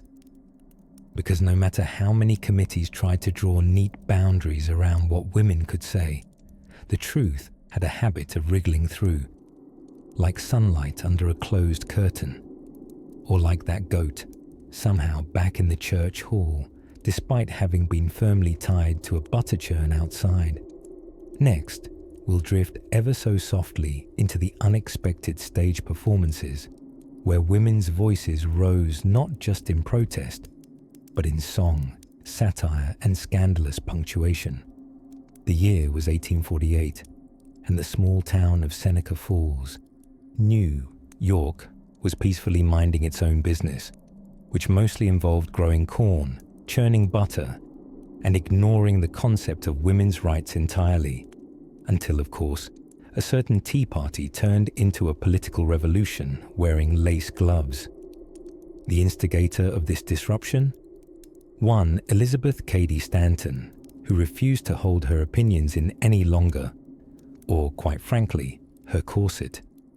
She was witty, fearless, and had a voice like a grandmother reading bedtime stories with a sword tucked into her apron. Elizabeth had invited a group of women over for tea. Very standard behaviour of the time. Scones were involved. Infusions were steeped. But instead of discussing proper bonnet maintenance or which cake won't scandalize the neighbors, Elizabeth leaned forward and said, "What if, just imagine, what if women were considered people?" There was a pause, a long, steaming teacup kind of pause. Then Lucretia Mott, a Quaker minister with a mind like fresh lightning, straightened in her chair and said, "I don't see why not." And that, my dear sleepy listener, is how the first women's rights convention came galloping into history disguised as a nice afternoon chat. Held at the Wesleyan Chapel, a building so plain it looked like a loaf of bread had taken up religion, the convention attracted about 300 people. Of those, 40 were men, some of them confused, most of them bewildered, and a few just trying to impress progressive lady friends. One of those men was Frederick Douglass, who arrived with a presence that flickered between dignified philosopher and exasperated uncle at Thanksgiving. A formerly enslaved man who had taught himself to read by bribing young white boys with bread, Douglass had a deep appreciation for the written word and an even deeper appreciation for rebellion in all its ruffled and radical forms. He stood up and spoke in his rich, rhythmic cadence. Right is of no sex, truth is of no color, which sounds spontaneous but had probably been percolating in his soul for 20 years. And while most of the speeches flowed like warm molasses over a sleepy town square, one particular document would ignite the carefully folded leaflets of American social order, the Declaration of Sentiments. Fashioned after the Declaration of Independence, this fiery parchment proclaimed, and I quote, "We hold these truths to be self-evident, that all men and women are created equal." Now, let us pause and admire the courage of rewriting one of the country's most revered texts, only 72 years after it was signed, as a way of letting everyone know that perhaps ladies too should not need their husband's signature to own a teaspoon. The good townsfolk reacted to this with a calm and measured response, by which I mean complete scandal. How dare women suggest they had the right to vote, or own property, or express opinions in public, fully clothed and unsupervised? Newspapers howled, ministers perspired. Aunt Judith fainted into a bowl of boiled onions upon hearing her niece had spoken at the chapel using her actual voice. Elizabeth, in that particular way of people who persist when they're very tired and a little annoyed, doubled down. She began to speak more publicly, even when society tried to shush her with furrowed brows and social invitations mysteriously lost in the post. She wrote tirelessly. Letters, essays, friendship notes bordering on revolutionary manifestos. She filled the house with pamphlets and opinions until her children began using suffrage slogans as napkin holders. Lucretia Mott, too, pushed forward, navigating the double expectations of being both a woman and a Quaker. Her speech style was firm and pleasant, like a strongly brewed herbal tea. Her presence rattled cages gently but efficiently. Meanwhile, the men who had supported them began receiving unsolicited notes from strangers with thick mustaches warning them not to encourage their wives to pursue ambition, lest next they want to vote on dinner. And yet the seeds had been scattered. The 1848 convention didn't change the world overnight. Most revolutions don't. Instead, it planted an idea, calmly, stubbornly, almost tolling like a grandmother hand-knitting beneath a storm. Women began speaking out more, not just in parlors, but in print, in protests, in quiet declarations buried in diaries that would one day unearth them as heroines. And as the night continues to tiptoe onward, we draw the curtain gently over the chapel windows, where the echoes of newly minted voices still hum like wind passing through hymnals. Let us follow one such voice now, a remarkable woman, not of speeches, but strategy. Her name, Sojourner Truth, a woman who turned question marks into movement and who would soon awaken even the most stubborn ears. In the spring of 1858, as cherry trees blinked awake across the American East, a woman named Ernestine Rose was giving a speech about property rights in Dayton, Ohio, of all places. There was no microphone, no podcast, no TikTok, just Ernestine, a hall full of uneasy furniture, and a few dozen pairs of skeptical shoes attached to skeptical men. Now, to understand Ernestine, you had to know she once debated theology and equal rights in Polish with a rabbi at age 14 and won. By the time she landed in the US, she had the stern, unbending poise of a person who didn't just read Enlightenment philosophy, she simmered in it. She wore modest dresses, rarely smiled while on stage, and could quote Voltaire mid-bread roll if provoked. Ernestine had come both to promote causes and scandalize dinner parties, though not necessarily in that order. By the time she arrived in Dayton, she had been shushed in Augusta, ignored in Boston, and offered a well-meaning plate of cinnamon pie in New York, because nothing soothes the sting of structural patriarchy quite like pie, apparently. Her big issue? Married women couldn't own anything. Not their wages, not their clothes, not even the apples growing on trees they themselves had planted. The husband got it all, including the apples, and Ernestine had decided the apples were nonsense.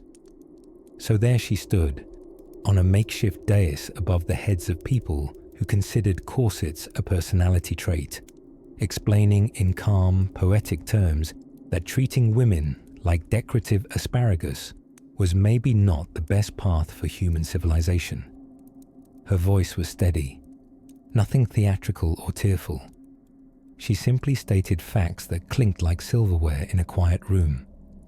Woman, she said with the rhythm of rainfall, has been made a legal non-entity.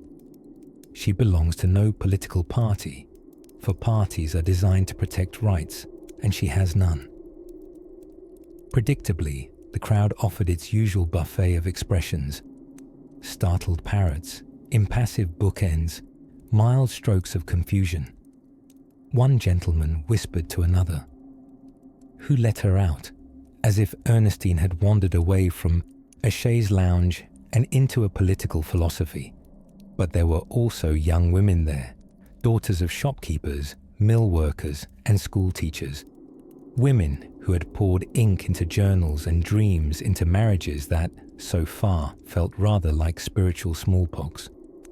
To them, Ernestine wasn't just a speaker. She was a signal flare with a good haircut, saying, "Yes, you're right. This is weird. You should probably own your own wages." In the back, sitting near the diagonal shadow of one ornate curtain, was a local editor quietly scribbling notes. He'd later frame her as agitating, a word frequently used to mean disrupted the party-colored comfort of our collective delusion. Her presence rippled. Within a week, pamphlets were being circulated in whispers. Not all women agreed with her. Some recoiled, especially women of wealth and inheritance, terrified they might one day have to write their own checks. But others, especially those steaming over dreams deferred by debt or dusty spinsterhood, began holding sewing circles with a little extra rebellion stitched in. Mild protests cropped up, disguised as tea parties. Names quietly signed beneath petitions. A few women up and asked their husbands, "Why exactly do we have less legal footing than a Labrador retriever?" To which the men blinked. This was always Ernestine's particular genius. She didn't yell, she didn't rage. She wielded a calm so persistent it became subversive.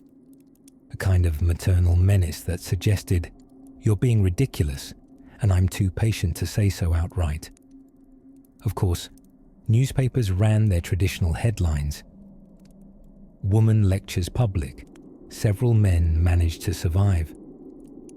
Others predicted chaos and gender collapse, all because someone had suggested women might own their own shoes.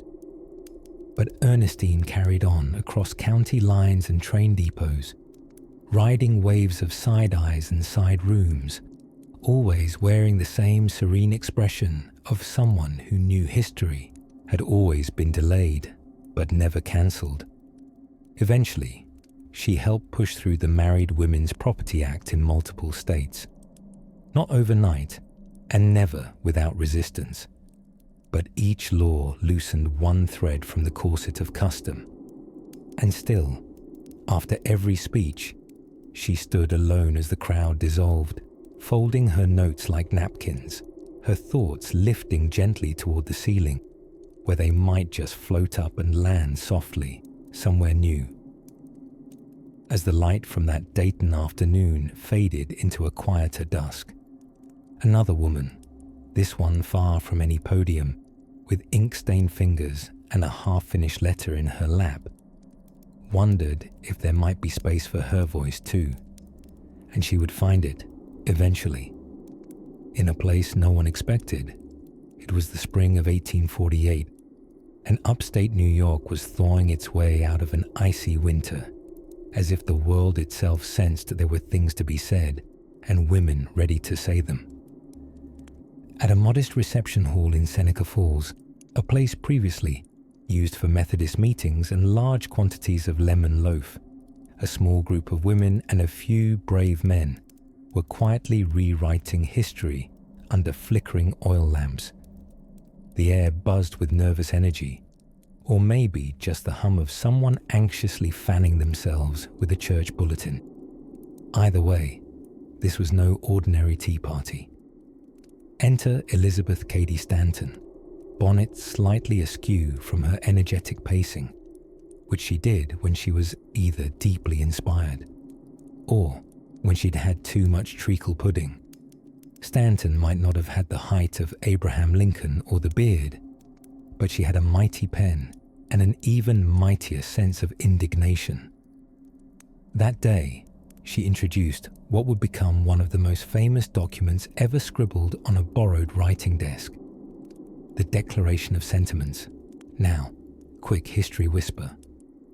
The Declaration of Sentiments was modelled quite boldly on a certain document featuring fireworks and powdered wigs, the Declaration of Independence. Except this version declared independence from society's habit of treating women like sentient embroidery samplers. It began with familiar words.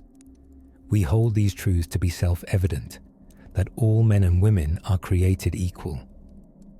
In 1848, this was basically like shouting, "Women should vote," into a room full of monocles and dropping a teacup on purpose, which incidentally may have happened. Among the 18 complaints listed in the Declaration were such spicy sentiments as he has compelled her to submit to laws in the formation of which she had no voice, and he has taken from her all right in property, even to the wages she earns. Critics called it excessive. Women like Stanton called it Tuesday. While Stanton held the quill, others leaned in too. Lucretia Mott, a Quaker minister with a soft voice and steel in her spine, brought moral fire to the gathering. She had long spoken out for both abolition and women's rights. What one might call a 19th century multitasker, Mott didn't care much for frilly things, but she loved a well-argued point, especially if it ended in civil disobedience. And then there was Frederick Douglass. Yes, that Frederick Douglass, the brilliant orator, former slave, and unexpected star of the Seneca Falls Convention. When the talk turned to the most radical resolution, women's suffrage, many attendees wobbled.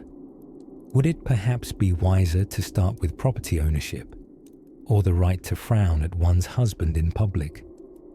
But Douglass refused to water it down. With his voice rising like a cello in a quiet hall, he argued that women could not hope for full equality without the vote. His speech was less a shout and more a sunrise, and it changed enough minds to tip the vote. The suffrage resolution squeaked through, one vote at a time. Of course, the backlash arrived by breakfast. Newspapers responded in a flurry of snickering ink. One headline read, "Women declare a revolution." Another simply mused, was there not a pastry to be tended? But the women had already done it. They had assembled, declared, resolved, and most shockingly of all, they had not asked for permission. Back home, many faced ridicule, especially those who had spoken publicly. It was still the sort of time where talking about voting while female could get you labelled hysterical. But its meaning burrowed in. Seeds were planted, whispers grew louder, and bonnets everywhere began to tilt ever so slightly in dissent. In fact, a young schoolteacher named Susan B. Anthony, still years from her more militant fame, read accounts of the convention and felt something awaken. Possibly an urge to go door to door with pamphlets, or just the slow-burning realization that awkward silence was no match for conviction in petticoats. And so, by firelight and candle wax, a movement moved, one softened boot step at a time. Let the newspapers snicker, let the gossips whisper. The words were out now, like fresh churned butter or an especially insistent cat, impossible to unspill. Next, across the Atlantic, a different kind of a revolution was brewing, one involving corsets, chemistry, and a woman who would make Victorian men question everything they thought they knew about science, and arithmetic. The spring of 1851 had the audacity to arrive early in northeastern Ohio, and with it came the scent of damp earth, half-hearted robins, and a gathering of women in long skirts and scandalously independent ideas. They were convening in Akron for what would be called a women's rights convention, a phrase that at the time may as well have been written in invisible ink for all the good it did in polite society. It was here, in a modest church that squeaked under the weight of so many muddy boots and mismatched opinions, that a woman named Sojourner Truth rose from her seat. She was more shadow than woman at first, a tall presence in a white turban, rising slowly like storm clouds on a quiet horizon. The room was scattered with murmurs. Some whispers bore curiosity, others wore suspicion like tight boots. After all, speaking while being both black and a woman in 1851 was a rather neat way of inviting trouble.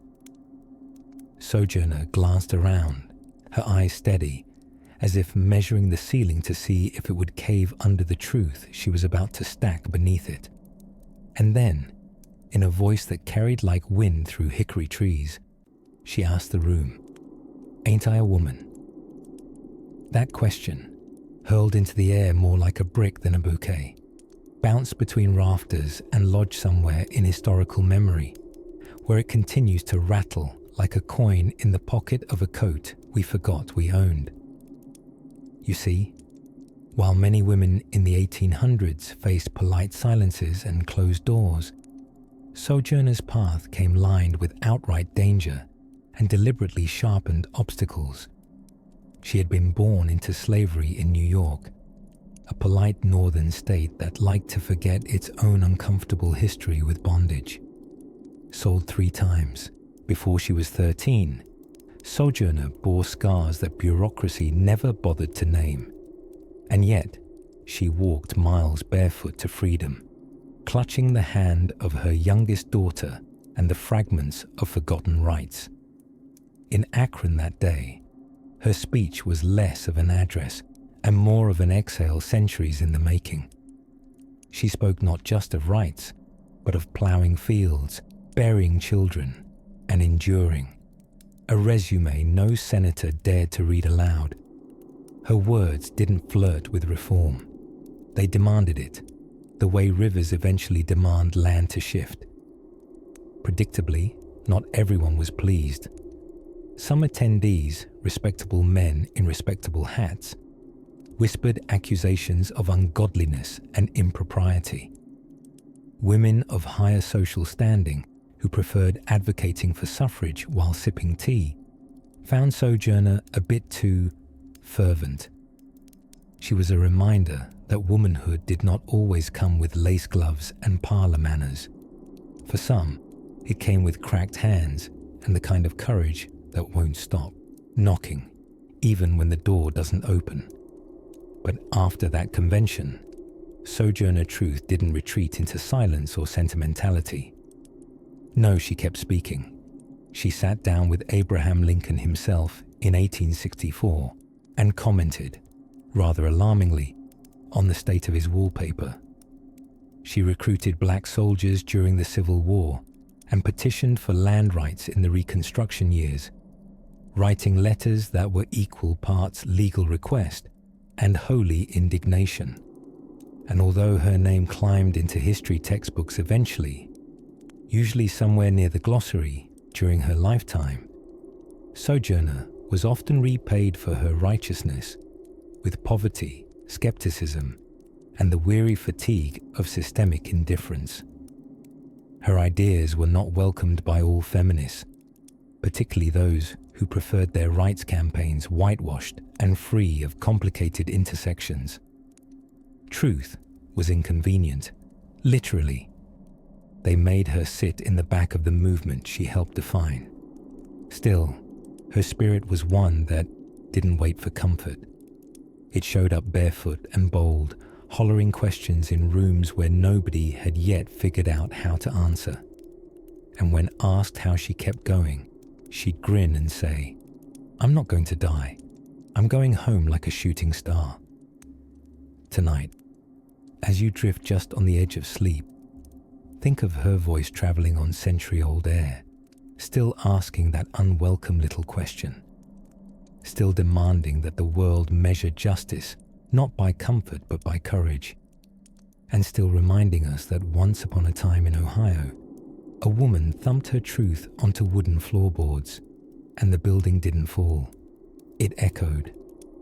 Pull the covers in a little closer, because next we'll wind the clock back again to a woman who dropped a pamphlet in Boston and accidentally rewrote the rules of rebellion, all while drinking cold tea. The year was 1861, and the scent of rebellion drifted more steadily through Boston than even the ocean wind off the harbour.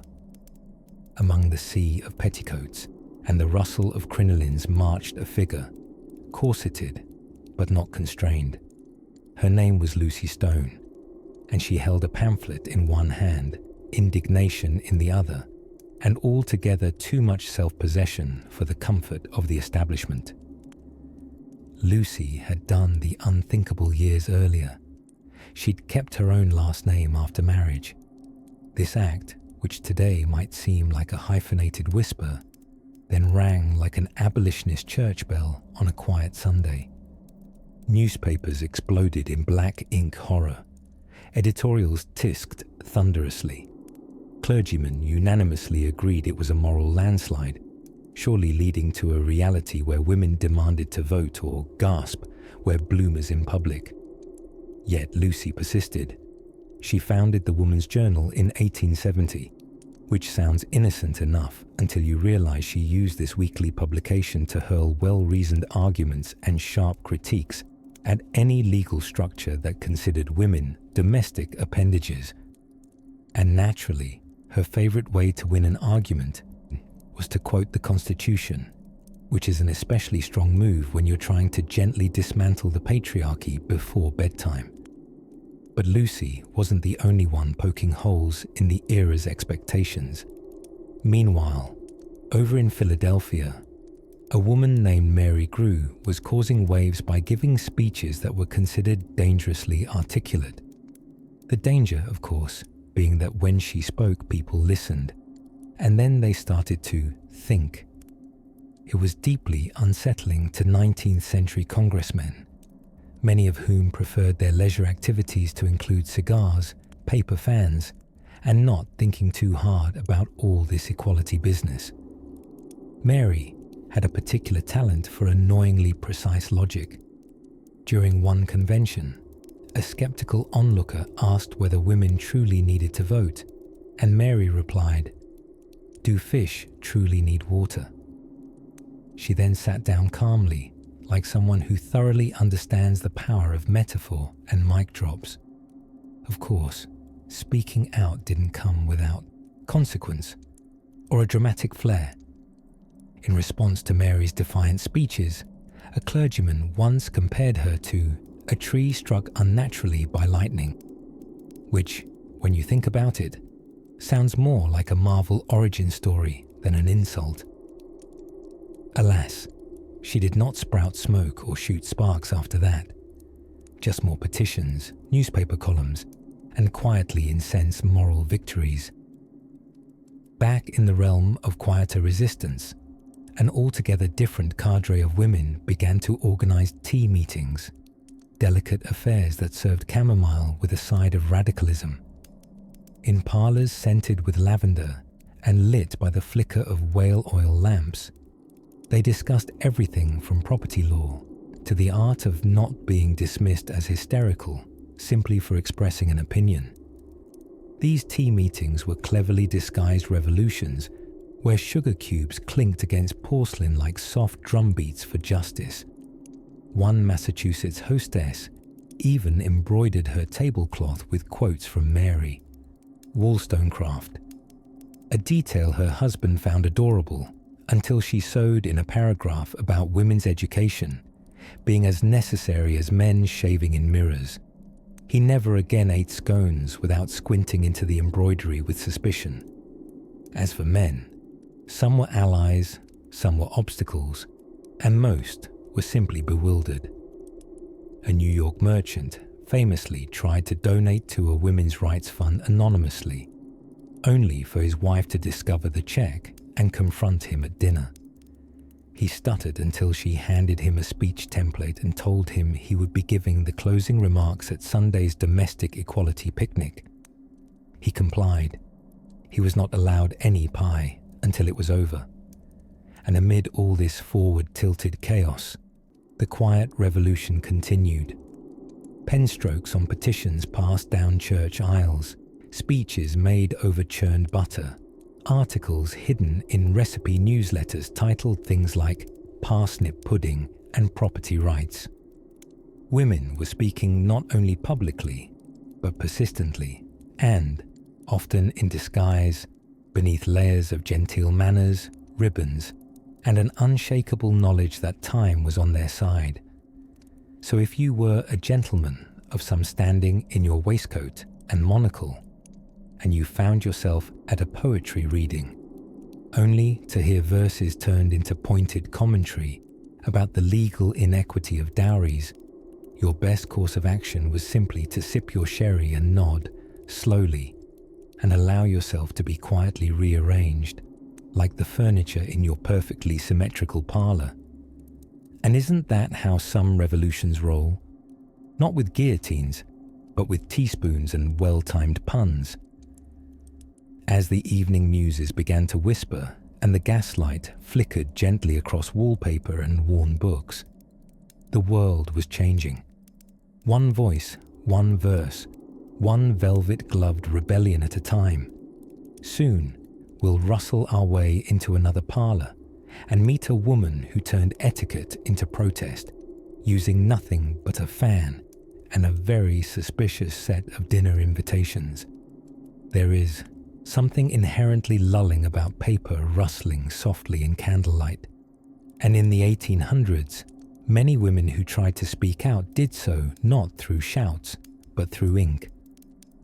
Long before tweets and posts, they scribbled letters, journal entries, pamphlets, and the occasional politically pungent novel, all while hoping no one would set fire to their parlour furniture in protest. Take Angelina Grimke, for instance. A Southern belle by birth, she had the audacity to tell her neighbours that maybe enslaving people was bad. Radical, I know. She and her sister Sarah weren't just whispering feminism behind drapes embroidered with pineapples. They were out there, giving public lectures, writing anti-slavery tracts, and scandalously sharing stages with men, real, living men, with beards and everything. It was so outrageous that one critic of the time described the sisters' activism as unfeminine, which was 19th century code for they talk too much while wearing petticoats. Of course, every strong opinion came with its consequences. Most women weren't jailed or burned at the stake for daring to demand suffrage or basic rights, at least not in the literal sense. What they did face was a sort of social smothering. Families disowned them. Churches politely, or not so politely, excommunicated them. Publishers nervously asked if their husbands approved the manuscript, and entire newspapers detailed the tragic decline of women who had clearly gotten into the habit of thinking, which, as everyone knew, was a gateway sin. Now, you might think such rejection would send these women quietly back to needlepoint and passive domestic rebellion, but no. Many responded the most 19th century way imaginable. They started their own magazines. The Lily, the Woman's Journal, and The Revolution weren't just delightfully titled. They were part domestic advice, part suffrage sermon, with a dash of sarcasm so subtle it could only have been brewed in a parlour with good wallpaper. Imagine Elizabeth Cady Stanton leaning dreamily over her desk, quill in hand, with a fresh cup of whatever passed for coffee before coffee was good. She's penning fiery essays about the tyranny of trousers and property laws, while nursing her 7th child and likely considering a small revolution over laundry duties. Her letters ring with warmth, wit, and a wonderfully airy confidence that the world could in fact be better if someone just listened to her. Few did, but that hasn't stopped dreamers before or since. Meanwhile, across the Atlantic, in the stately drawing rooms of Britain, writers like Mary Wollstonecraft's daughter, Mary Shelley, quietly cracked the entire system by setting her imagination loose through science fiction. Frankenstein wasn't just a Gothic tale. It was a stitched-together metaphor for society's fears of women creating things, be it monsters or movements. She made space for ideological rebellion in a world still too wary of visible anger with a corset. And then there was Sojourner Truth. Goodness, what a name. Truth, right there in the title. Like she was born with a message. She spoke across America, unbothered by the fact that many polite ears in the audience didn't consider her quite the right gender or race to be delivering it. Still, she stood there with her famous question, "Ain't I a woman?" which remains one of the most succinct social mic drops in history. No need for extra words when your very presence is doing the heavy lifting. But for every famous name we remember, there were dozens, hundreds, who didn't get their speeches written down, whose acts of defiance were small daily things. A schoolteacher slipping a controversial idea into her lessons, a mother refusing to raise her daughter to fear books, a midwife telling other women how their bodies worked, regardless of what the menfolk said. What really happened to the women who spoke out?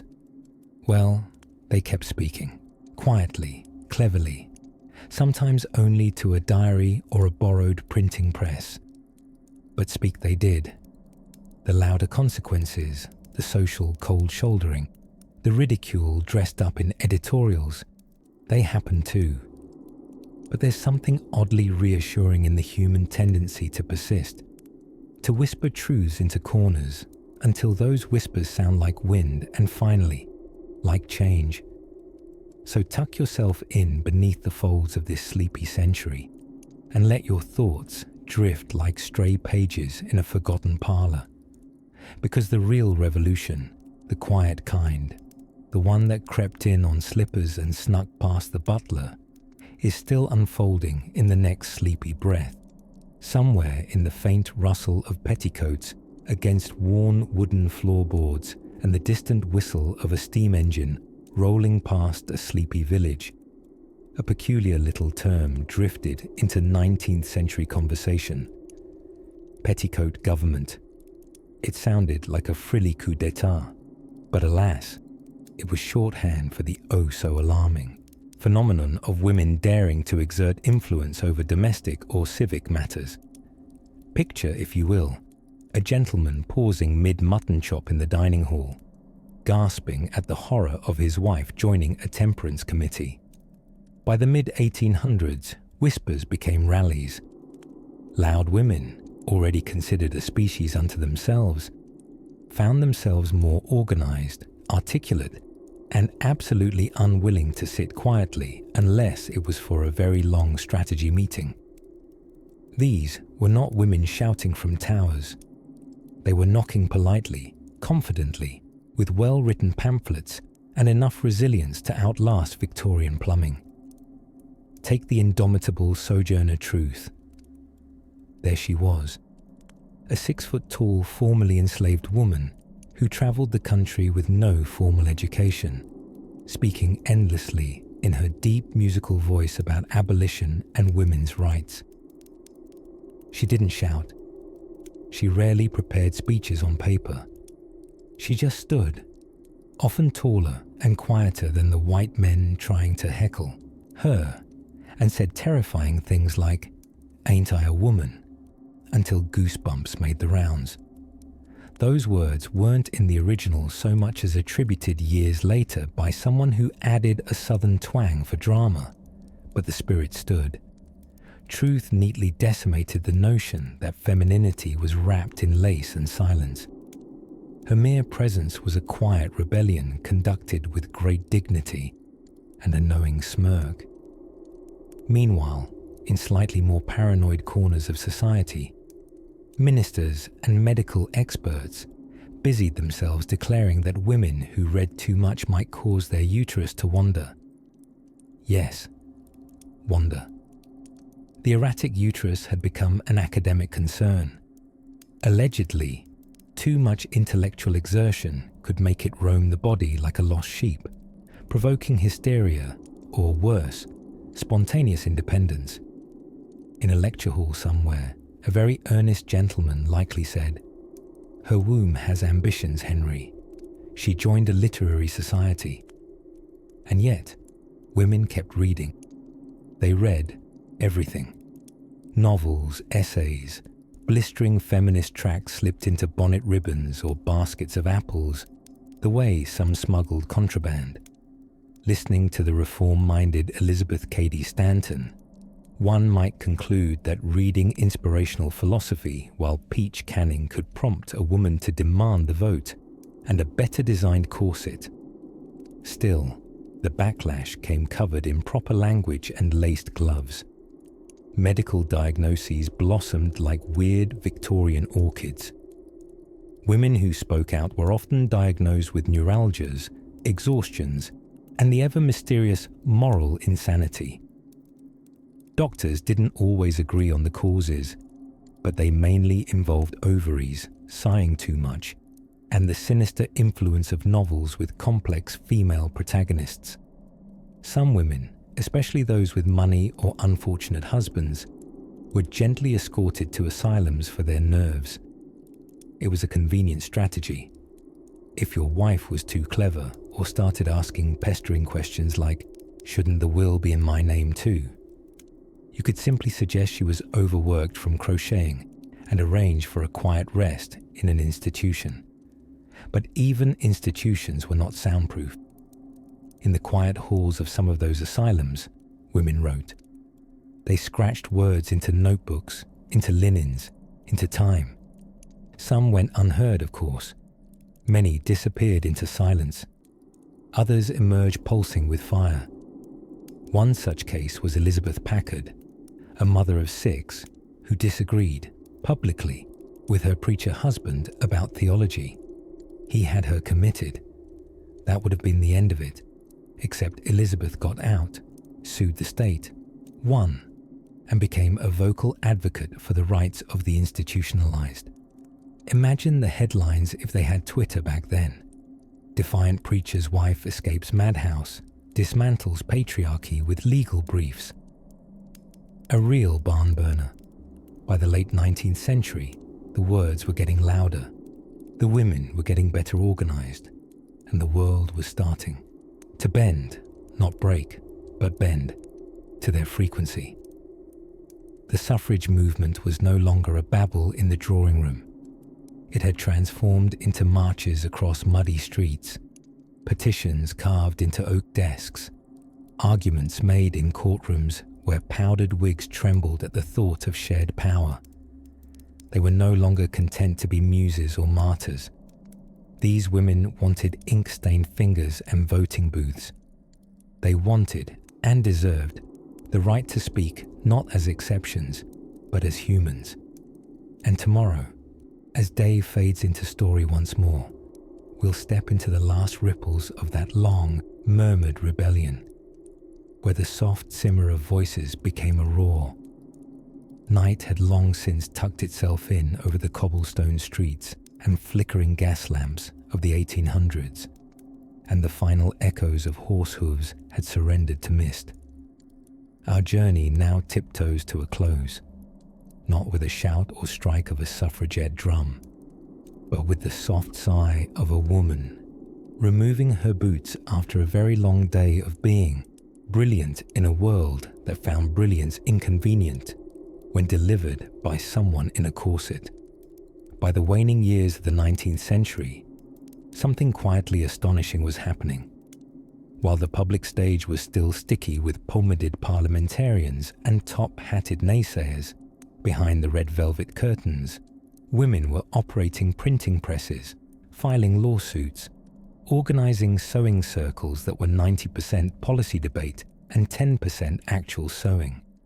They were, in other words, continuing to talk.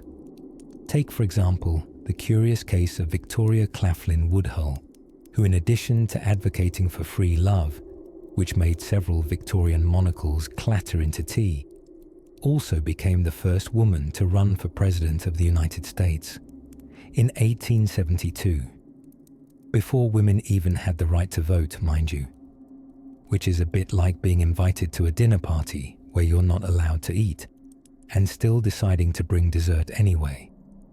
Now, did speaking out cost women like Victoria their comforts?